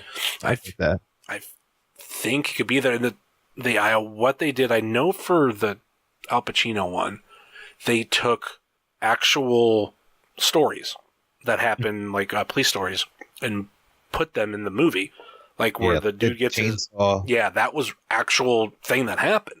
Yeah. And they decided to put it in the movie, and so that's a very iconic scene, though. Yeah, crazy. All right, let's start to wrap this show up. We've talked up. we've talked a lot, but I mean, if we have an interview, we got to end the show with the Fave 5 questions. Yeah. Hey, this is Booker T, 5-time champ, and this is the Fave 5 questions. Now, can you dig it? There you go. All right, we'll start with question number 1. I'm not even going to ask you Chicago versus New York. I think I know where you're going to ask that, so that's not counting. I'm not asking you that question. Can I answer it anyway? Like, if I wanted to travel so far to get a bread bowl full of sauce, then come on, man. Ouch. New York all day. Yeah, I mean, I expect that. I don't think I've ever found anybody from New York that's been like, oh man, I really love Chicago deep dish. Those are the best. And I think it's vice versa. I don't know anybody from Chicago that says, oh, I love a New York slice. I've only had it once. When I went to All In, and we went to something with a P. I can't remember the name of the place. Pequod's. Okay. It was okay. I had Luminani's. I really liked it, but when you said P, I was thinking the only thing that I know from Chicago that begins with P that people love is Portillo's. Portillo's, yeah. I didn't have a chance to get there. We were running around that weekend between AAW and just trying to do shit. And, it was crazy. But great city. I'm dying to go back. I was trying to get back for next weekend to see a friend of mine wrestle before he has to leave. But it's just expensive. New York to Chicago is not like the cheapest flight in the world, especially on short notice. Just drive there. Yeah. Yeah. I think we've documented quite well about my thoughts on me driving a vehicle. Not to mention that's like majority toll roads. Oh, isn't it like I think we had looked it up. And me and my wife, she was like, well, if we can't fly there to go see him, maybe we could drive it. And it was like 15 hours. It was like, oh, 15 hours, and you might have to pay tolls depending on like which way you go. Like in Pennsylvania, there's toll. Ohio, there's a toll. Indiana's a toll. And like if you take it all from New York, yeah, you might hit it to where it's just all toll road till you get to Chicago, and like that bill's gonna add up. But yeah. Yeah, fuck that. All right, question number 1. Pepsi or Coke?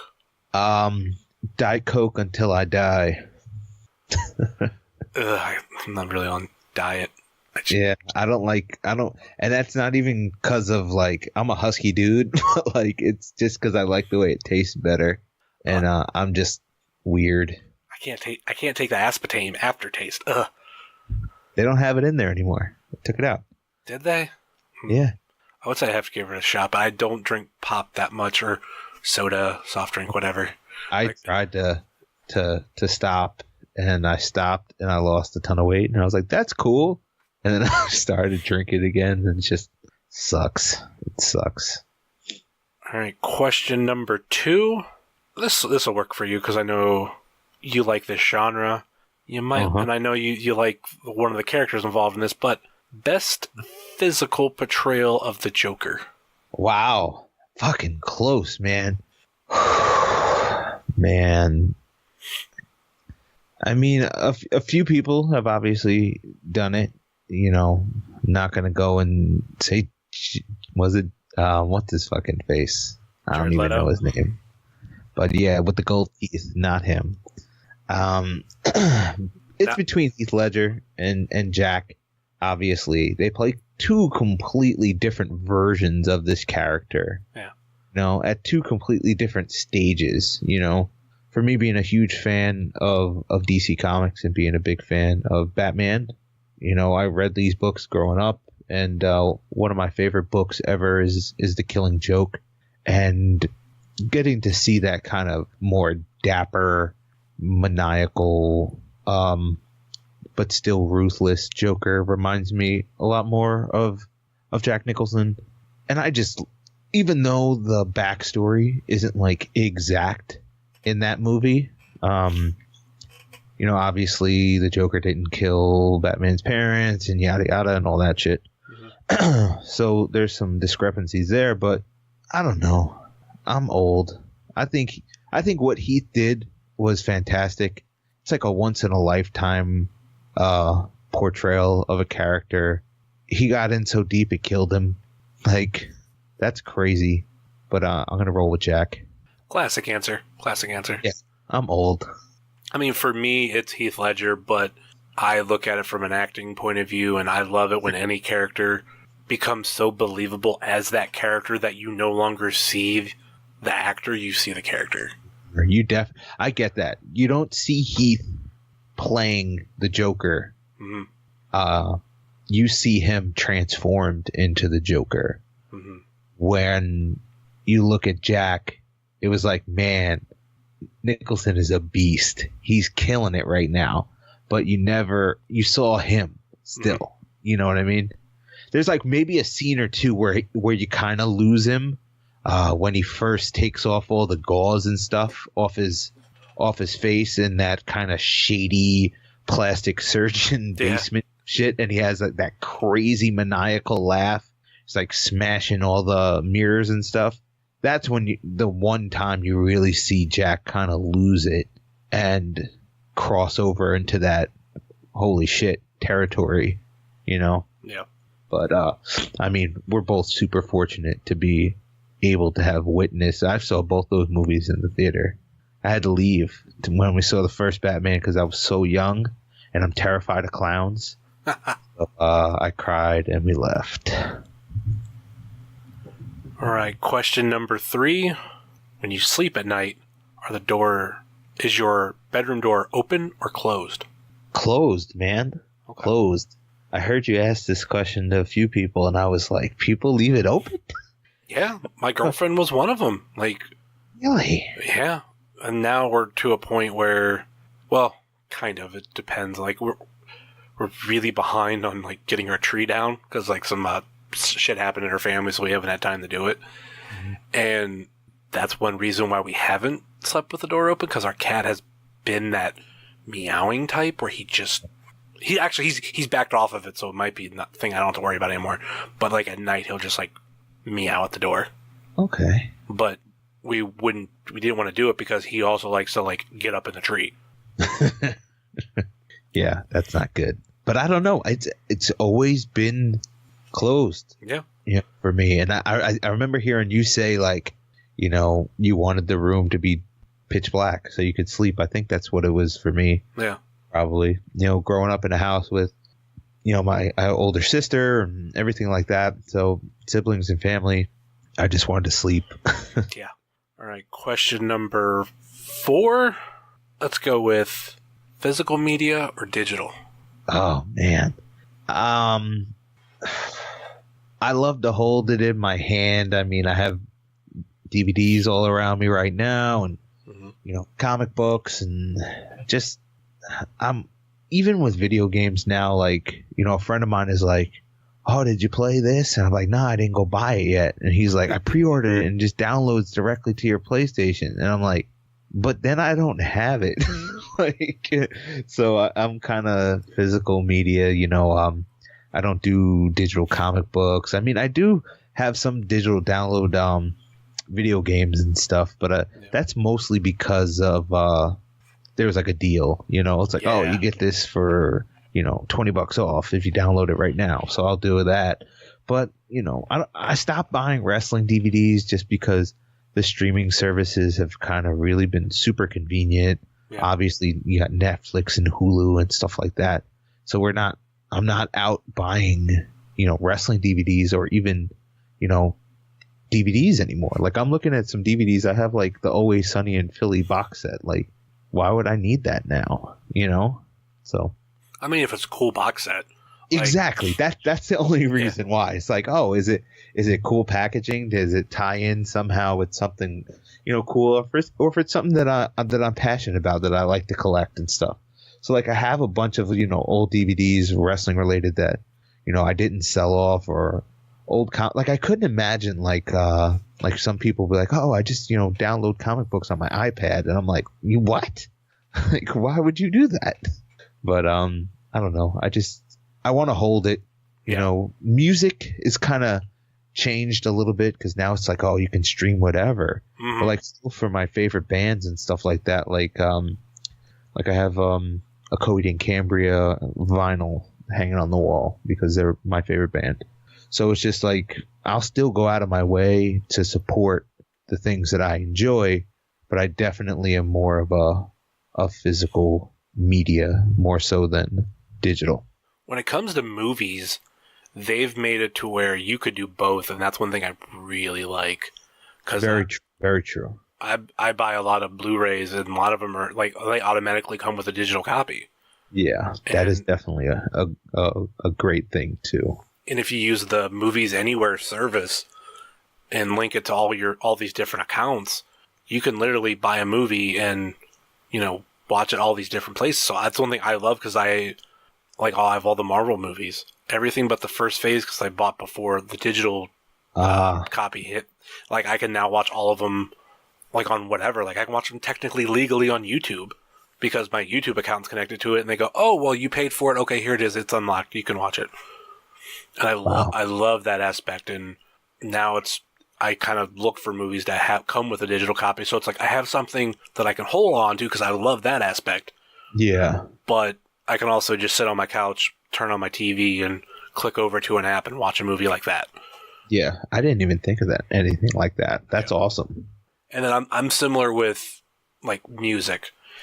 Mm-hmm. I have Apple Music subscription, so if like certain bands come out with something, I go, okay, whatever. Like I'll download or I'll reach into a deep catalog and download a bunch of stuff. But if it's an artist like I really care about, like when Eminem released Revival, I downloaded the Apple Music version, and then that day, like first thing I did when I woke up was I went up to the store and picked up a physical copy. Yeah. I mean, I'm the, like I said, I want to support the things that I really enjoy. And I guess that's, it's part of being like, even like an indie wrestling fan. Like, even though, Eminem doesn't need you to go buy his album. But I just kind of look at things that like, if I like it, I should go and put my money towards it. Because like I go to a wrestling show and I'm like, I like this wrestler. I'm going to go buy a t-shirt if I can, and I don't know. I just have that mentality of supporting the things that I like, but physical medium. I mean, nobody's out here buying digital t-shirts. Like, hey, look at all these digital t-shirts I have. Like I just like to hold it, like, I don't know. I have a whole closet designated for just my wrestling t-shirts. There you go. By the time this comes out, I might be over it, but I'm close to 300. Yeah. I'm going to have to send you a shirt. And just help the cause. Like, I think the next breakdown I need to do, because right now I have them alphabetized. Uh-huh. I need to do a breakdown of Independent and WWE. Definitely need to break them up. Fun fact, I don't own a single TNA shirt. Me either. Good for you. I own one Ring of Honor shirt. Which one? Fight Steen Fight. Oh, classic though. Or not Fight Steen, Kill Steen Kill. Oh, that's even more so. When they re-released it, I jumped on it at the end. I was like, oh, I need to order this right now because I want a Kill Steen Kill shirt. Yeah. I was at the show where he started doing that. He just jumped out of the crowd, and it was crazy. Crazy day. I've been to too many Ring of Honor shows. I've only been to one. This is something that I meant to bring up earlier. Mm-hmm. You were down in Mania in Orlando? Yeah, I was. We went to at least one show together. Which ones? What show did you go to? Well, I say at least one because I heard you talk about it on an episode. I can't remember which one. Progress. Yeah, I was there. Yeah. Crazy fucking show. It was a very good show. Yeah, crowd showed up for it. Favorite show of the weekend. Yeah, I was going to say one of my favorites. Probably because I did that show and then I did Evolve right afterwards, and I was expecting like the same crowd. No, I was like, holy shit. That wasn't a bad. Was that the show where like Darby Allin was all over the place? Where Ethan Page threw Darby Allin into the concrete from the ring. Yep, that was rough. But that Progress show, it was hot crowd, great show.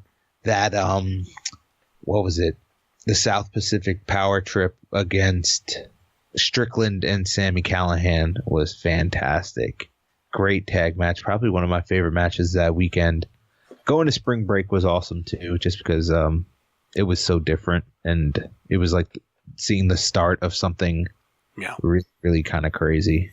That was a good overall weekend, Orlando, show-wise. I had a blast.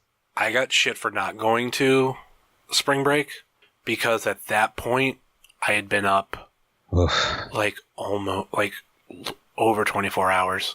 It was rough, man. And I was tired as shit. Yeah, it was rough. And I think after my one friend who we got a hotel room with, after he left, I think I was in bed sleeping within 15, 20 minutes. And I passed the fuck out. Yeah. And I know people are like, you should have went. It would have been fine. I'm like, no, dude, I was dragging ass. That when you've been up that long and everything on you just feels tired. That's how I felt. I'm like, I didn't want to go to a show.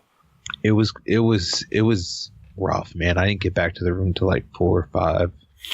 I think I woke up 6 or 7. Yeah. And then we did WrestleCon the next day. I think we did WrestleCon a little bit the day before that too, but we went to Progress Evolve, the WrestleCon Super Show, which that had my favorite match of the weekend, the Team Ospreay versus Team Ricochet. Yeah, that was crazy. I was at that show also. Because that match was just spot after spot after spot after spot after spot after spot after spot after spot. Yeah, it was nuts. Definitely a crazy show. Definitely what you expect from those WrestleCon shows where they really just show out in a big way. I was in a bad way after Spring Break because we didn't get back to the room till 5, and then at 9 that morning I was scheduled to do the podcast live from WrestleCon, and Janela was supposed to be my guest, but he canceled on me at 6 a.m. I mean, as long as you didn't advertise it. No, I didn't. Come on. No way. No way. But also, funny thing is so I'm in the booth with a friend of mine who is down there with us hanging out. And he was like, he has a podcast too. And he was like, you know what? I was like, bro, help me out. Just sit in. We'll just talk about all the shows we've been going to. He's like, awesome. Let's do it. So we go down there and they got this little booth right in the middle and we're talking and it's pretty nice setup, you know, a soundproof booth and all this stuff, good mics. And I was like, this is pretty cool. So we start talking, and me being typical New York asshole, I'm people watching and talking shit as they walk by. Yeah. I'm like, look at this fucking guy in his red fucking shirt. And then he looks directly at me, and I'm like, oh no. And my friend John was like, no, they can hear you? And I'm like, honky tonk man, can you hear me? And he like turns around and looks at me. I'm like, oh fuck, I've been shit talking all these people for the last 3-4 minutes, and they can all hear me. So it was pretty mortified for a second, and I realized I didn't really give a fuck, but it was funny. It's a funny realization to probably listen to that episode and hear me realize that people can hear me talking shit. Yeah. It's pretty funny. Yeah, we might have passed each other. That's the crazy. I'm sure. It's. I mean, you already said we were probably at 2 or 3 shows. I was at that Evolve show. I was at Progress. I was at WrestleCon. That's 3 shows right there. Then I went to Ring of Honor. Mania? I was at Mania. I was at Mania too. But did you do Ring of Honor or did you do NXT? Neither. Ooh. I CZW Best of the Best. Okay, I did. Yeah, I did Ring of Honor. And I was kind of happy I did. Literally, I heard it was fantastic. I mean, I watched it back. I watched both shows back. Ring of Honor was fantastic. That ladder match. Mm-hmm. Yeah, it was fantastic. I kind of was a little upset about the choice I made, but I ended up doing CZW just because a couple of my friends were working the show and stuff like that. So I was like, you know, I've been to so many Ring of Honor shows, you know. Yeah, I've just been to Manhattan Mayhem like a month prior. So yeah, I was happy I went to that, especially then with the Hardys coming back at Mania. So I saw the Hardys in 3 nights in a row in a match. Crazy. Main event for 2 of them. Yeah. So it was nuts. Yeah. Yeah, that's awesome. So yeah, that's the crazy thing. Like we might have, you know, passed each other at one point. Yeah, like that Progress show, like I said, hands down my favorite. Yeah, fantastic show. All right, question number 5. Going back to all that, I'll give you my favorite. The Wilkman question from Kick Out of 2 is Die Hard a Christmas movie? It absolutely is a Christmas movie. Absolutely. Like, we're not even, there's no debate here. Now they play it during the holidays. They bring it back into theaters during the holidays. Not to mention, there's like 4 or 5 like full Christmas songs that get played in this movie. Like, that's more than, like, people will say, well, what about Jingle All the Way? They have like not even whole Christmas songs in that fucking thing. Like, yeah, it's a movie that takes place during Christmas about somebody trying to get gifts, sure. But in this, it's focused on in Christmas, Christmas Eve, Christmas party, Christmas music. It's just a whole different lane. It's a fucking Christmas movie. I can't wait to tell Wilkman that one. I know you don't agree either. I don't. But I look at it like, if people think it is, that's fine. But yeah, as long as no one's trying to literally force it down my throat and make me watch it on Christmas Day, like, I don't care. Because like I said recently, like, it's not in my Christmas movies. I don't even own it. I'm not going to watch it on Christmas. But if you want to, like, go ahead. Like, I'm not going to stop you. I won't ridicule you for it. I don't agree with you, but like I leave it at that. So it's just a good action movie that happens to take place in the holiday season. For me, yes. Or okay. The way I've explained it, and it was hard to explain this to Stacy, but there's Christmas movies and there's holiday movies. Sure. When people say Christmas movie, what they really mean is holiday movie. Mm-hmm. So is Die Hard a Christmas movie? Yes, but I'll never say it's a holiday movie. Fair enough. Yeah. Yeah. When I think holiday movie, I think of something that encapsulates the feeling of the holidays, you know? Yeah. That's why Jingle All the Way would be a holiday movie. A holiday movie, yeah. Yeah, because it shows the plight of a man trying to get a gift for his son and why he has a weird accent but none of his family does. Where exactly is he even from, and do we even know what is a Turbo Man? Why is Sinbad such a aggressive postal officer? I mean, postman. Why is he so aggressive? Why does why does the radio DJ lie when he clearly says that you can get your hands on, or like, well, if you call in, you can win. Not you will eventually get one. He never says eventually until they come in the radio station. Yeah, exactly. Yeah, I mean, I love that movie. It's such like a low-key awesome movie. Yeah. Do they sell Turbo Mans? Can I get one? Oh, you can get one, but they were like short run when the movie was out. So like getting your hands on one, it's expensive. You're going to spend a couple $100 just on that. Yeah. No thanks. They should remake it. Remake them. Oh God, they should. Of course, I think they should remake Talk Boys too, because I've been kind of wanting one. Fantastic. Do you like what Home Alone do you prefer? Yeah, that's the right answer. I always give the edge to 2, but that's because of Talk Boy. You take Talk Boy out of that movie, I would lean more 1, but I think they're both good for their own reasons. I agree. Like the original has that original feeling, and the fact that they did the whole basically the same thing in New York, but they like some of the traps in 2 were a little bit better, and where Marv freaking electrocutes himself and turns into a skeleton for a brief second. Like there's stuff about both of them that I love. Yeah. And our current tradition now is we watch one Home Alone a year, and we alternate back and forth between the 2. Okay. Like and that's a holiday movie? Yes, that is a holiday movie. It is. Obviously, it's about a family trying to be together on the holidays. Yeah. So it's a holiday movie. I get it. And a guy can't want to he just wants to try and get his wife back. Come on. He's willing to take his shoes off and walk through glass and climb through, the duct system of some weird skyscraper, and just come on, man. I didn't know that even had anything to do with Christmas till about 5-6 years ago. I knew, but like it's not a focal point. And then all of a sudden, like I started to see all this people start bringing it up, and I'm kind of just I watch it again. I'm like, this is a Christmas movie. Okay, I get it. So Die Hard's a Christmas movie. So is Gremlins. So is Batman Returns. So is Lethal Weapon. The first one? Yeah, I guess Lethal Weapon has some sort of Christmas tie-in. I've never seen it. I played the video game for Super Nintendo, but better movie. All right. Question number 6 that I always tailor around my guest.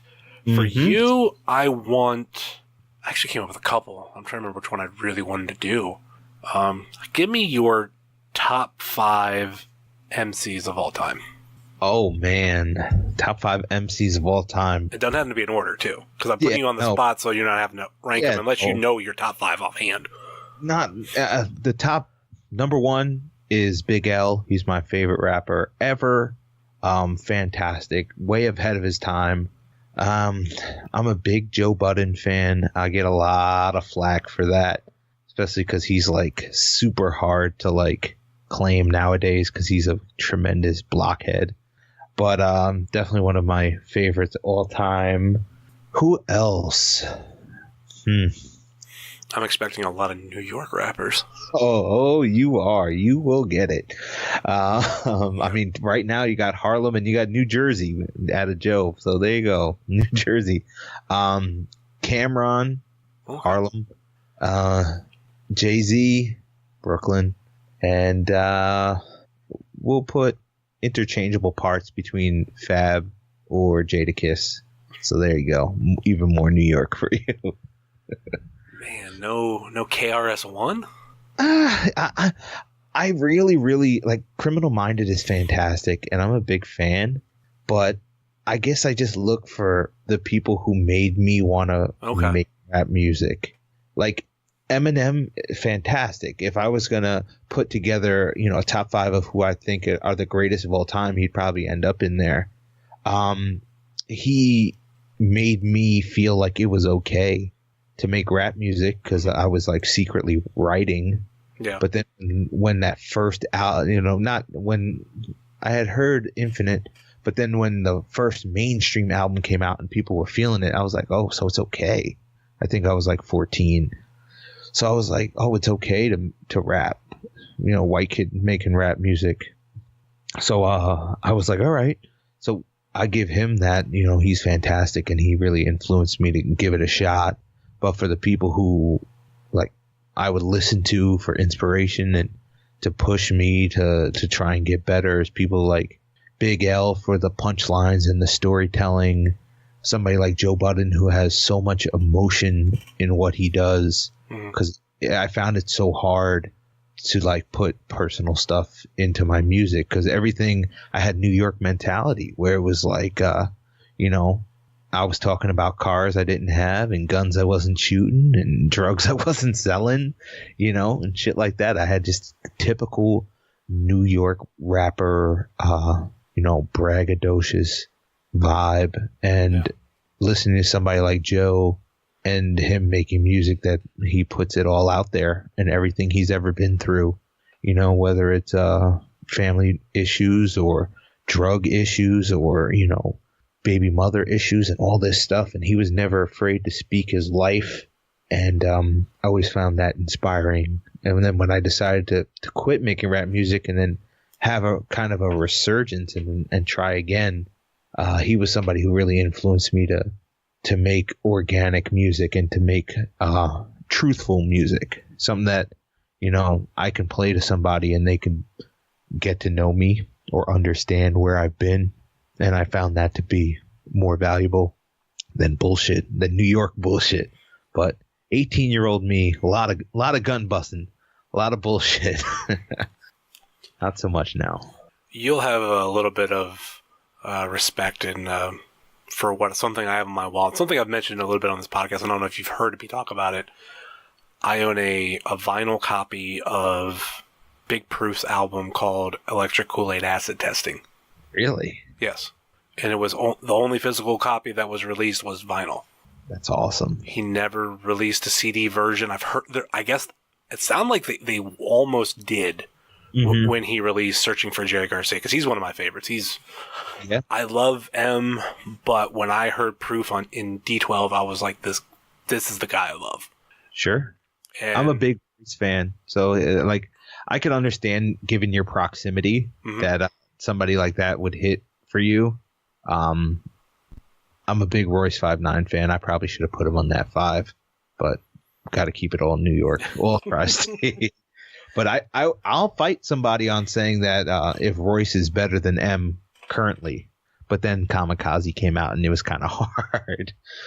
But before that, I would have said that that Royce currently was better than Eminem, because Royce's last album, Book of Ryan, is fantastic. Yeah. And just the storytelling alone in that whole thing is just, it's so good. But I would fight with a coworker because he's a huge Eminem fan. And I'd be like, Royce is better, man. What was the last really great thing that M did? Tell me he hasn't put something out that was considered a classic in a decade.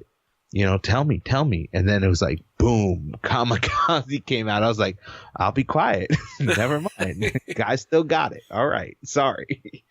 I don't know. I liked Revival. It was what he did for the last 2 tracks. I love. Sure. Like, whenever I go back and listen to Sandcastles, I have to listen to what's that, A Rose? Yeah.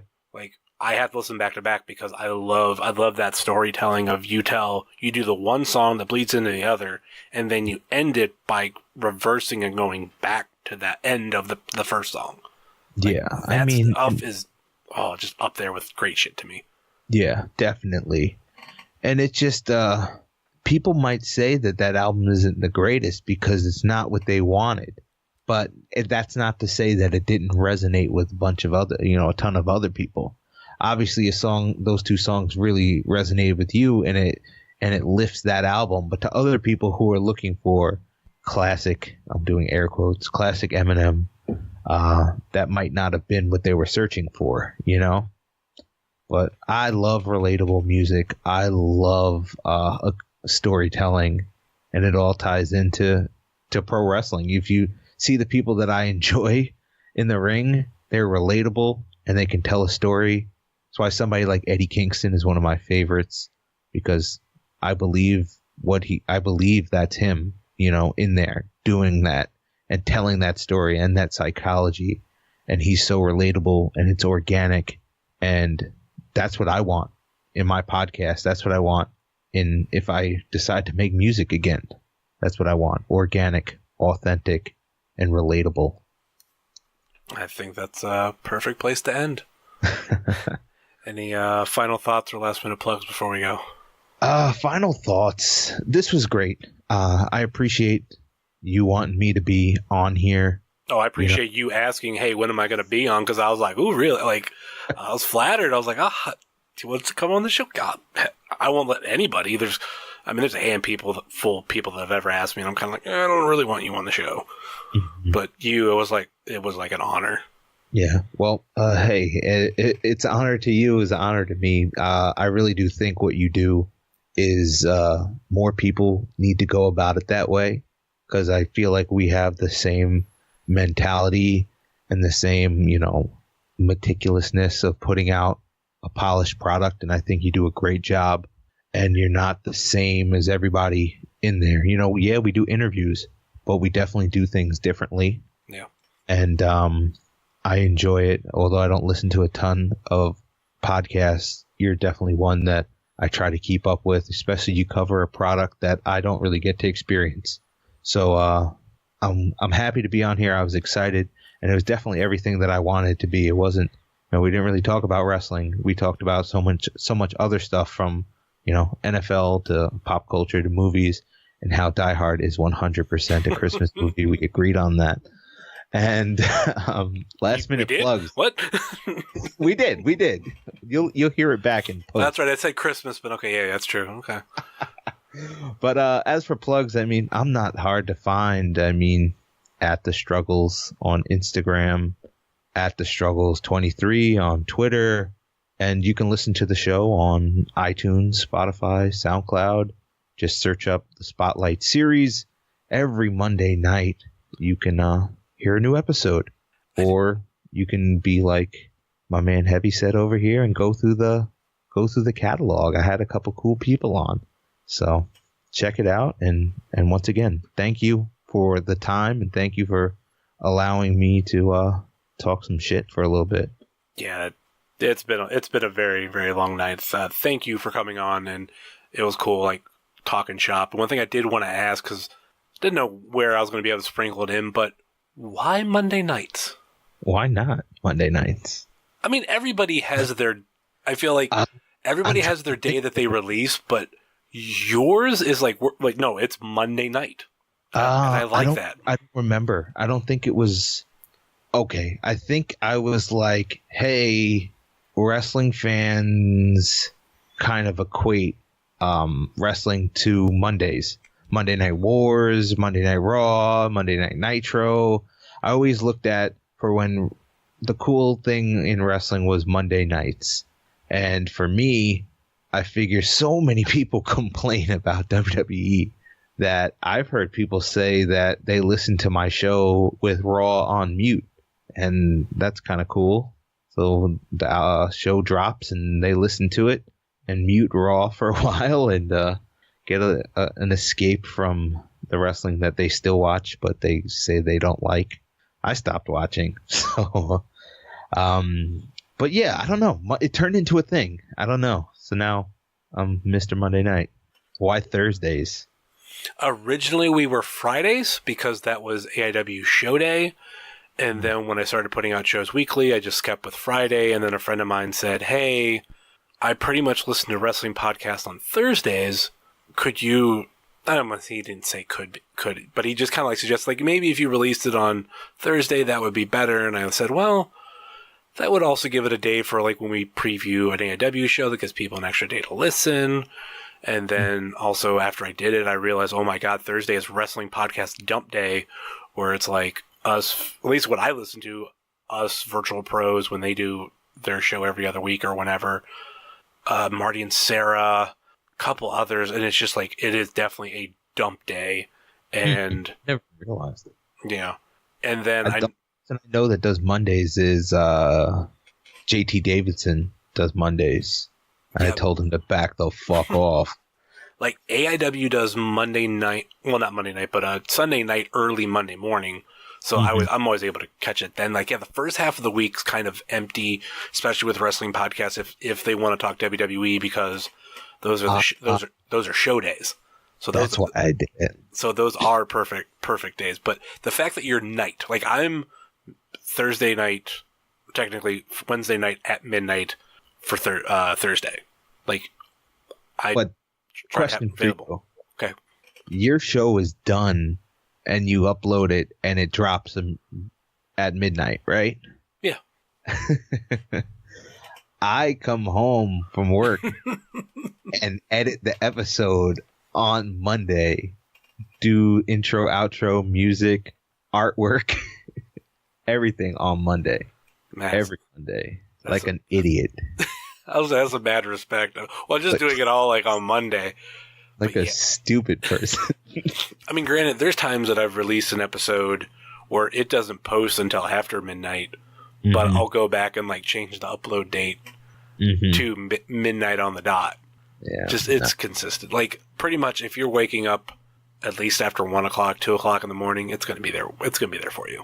Yeah. No, I'm a big idiot, and like my wife be like, "Why don't you edit this week's episode like on Sunday?" And I'm like, "Why would I do that?" So I literally come home and like we don't do shit on Monday because Monday's for the show. Like, for me, so dumb. For me, it's Tuesday record. Like if it's a regular episode, Wednesday's editing, and then Thursday is normally a kind of a dick around day, even though that's now when we're recording. So anyway, let's let me wrap this show up. You can find myself at Heavyset330 on Facebook, Twitter, and Instagram, much like you can find this show on Facebook, Twitter, and Instagram, facebook.com/WrestlingCheers, twitter.com/WrestlingCheers, and instagram.com/WrestlingCheers. Email, if you so choose to desire, WrestlingCheers@gmail.com. We have the merch store over at whatamaneuver.net, where you can pick yourself up a Wrestling Cheers shirt, hoodie, tank top, or even a Fight Caden Fight shirt, hoodie, tank top, whatever it is. Please rate, review, and subscribe to this podcast. Like I've said before, on Apple Podcasts, Google Podcasts, Stitcher, TuneIn, YouTube, Spotify, iHeartRadio, and Podbean, WrestlingCheers.podbean.com. Check out our friends on the Trending Topics Network, such as All Beer Inside, Eurovision Showcase, Old School at the Movies, and Wrestling with Altitude. Check out our other podcasting friends, such as Pod Van Dam, Super Fantastic Podcast, The Road Home from Wrestling, Kick Out at 2, The IndieCast, Sobros Network, Big Gold Belt Podcast, I Got Your 5 Stars, and the first time you're hearing it, even though technically the listeners heard it last week when the first time I said it, Spotlight Series. And check out our other friends, such as Thrift Store Jobber, The Savage Stash, Set Tab Photo, Powerbomb.tv. Use the promo code, or not say Powerbomb, Powerslam.tv. Ooh, I might have been saying that wrong lately. Powerslam.tv. Use promo code Wrestling Cheers, all one word, and get a free month. Ringside Shots Photography, Sickening Pictures, Wrestle Void, Stay Tough, Long Show. This is what happens. Midwest Territory, Moy Boy Designs, who are the official graphic designers of Wrestling Cheers. That will do it for us here on Wrestling Cheers, where everybody knows your name. Even if you like sneakers and that's not a topic we picked up anywhere. Later. Later.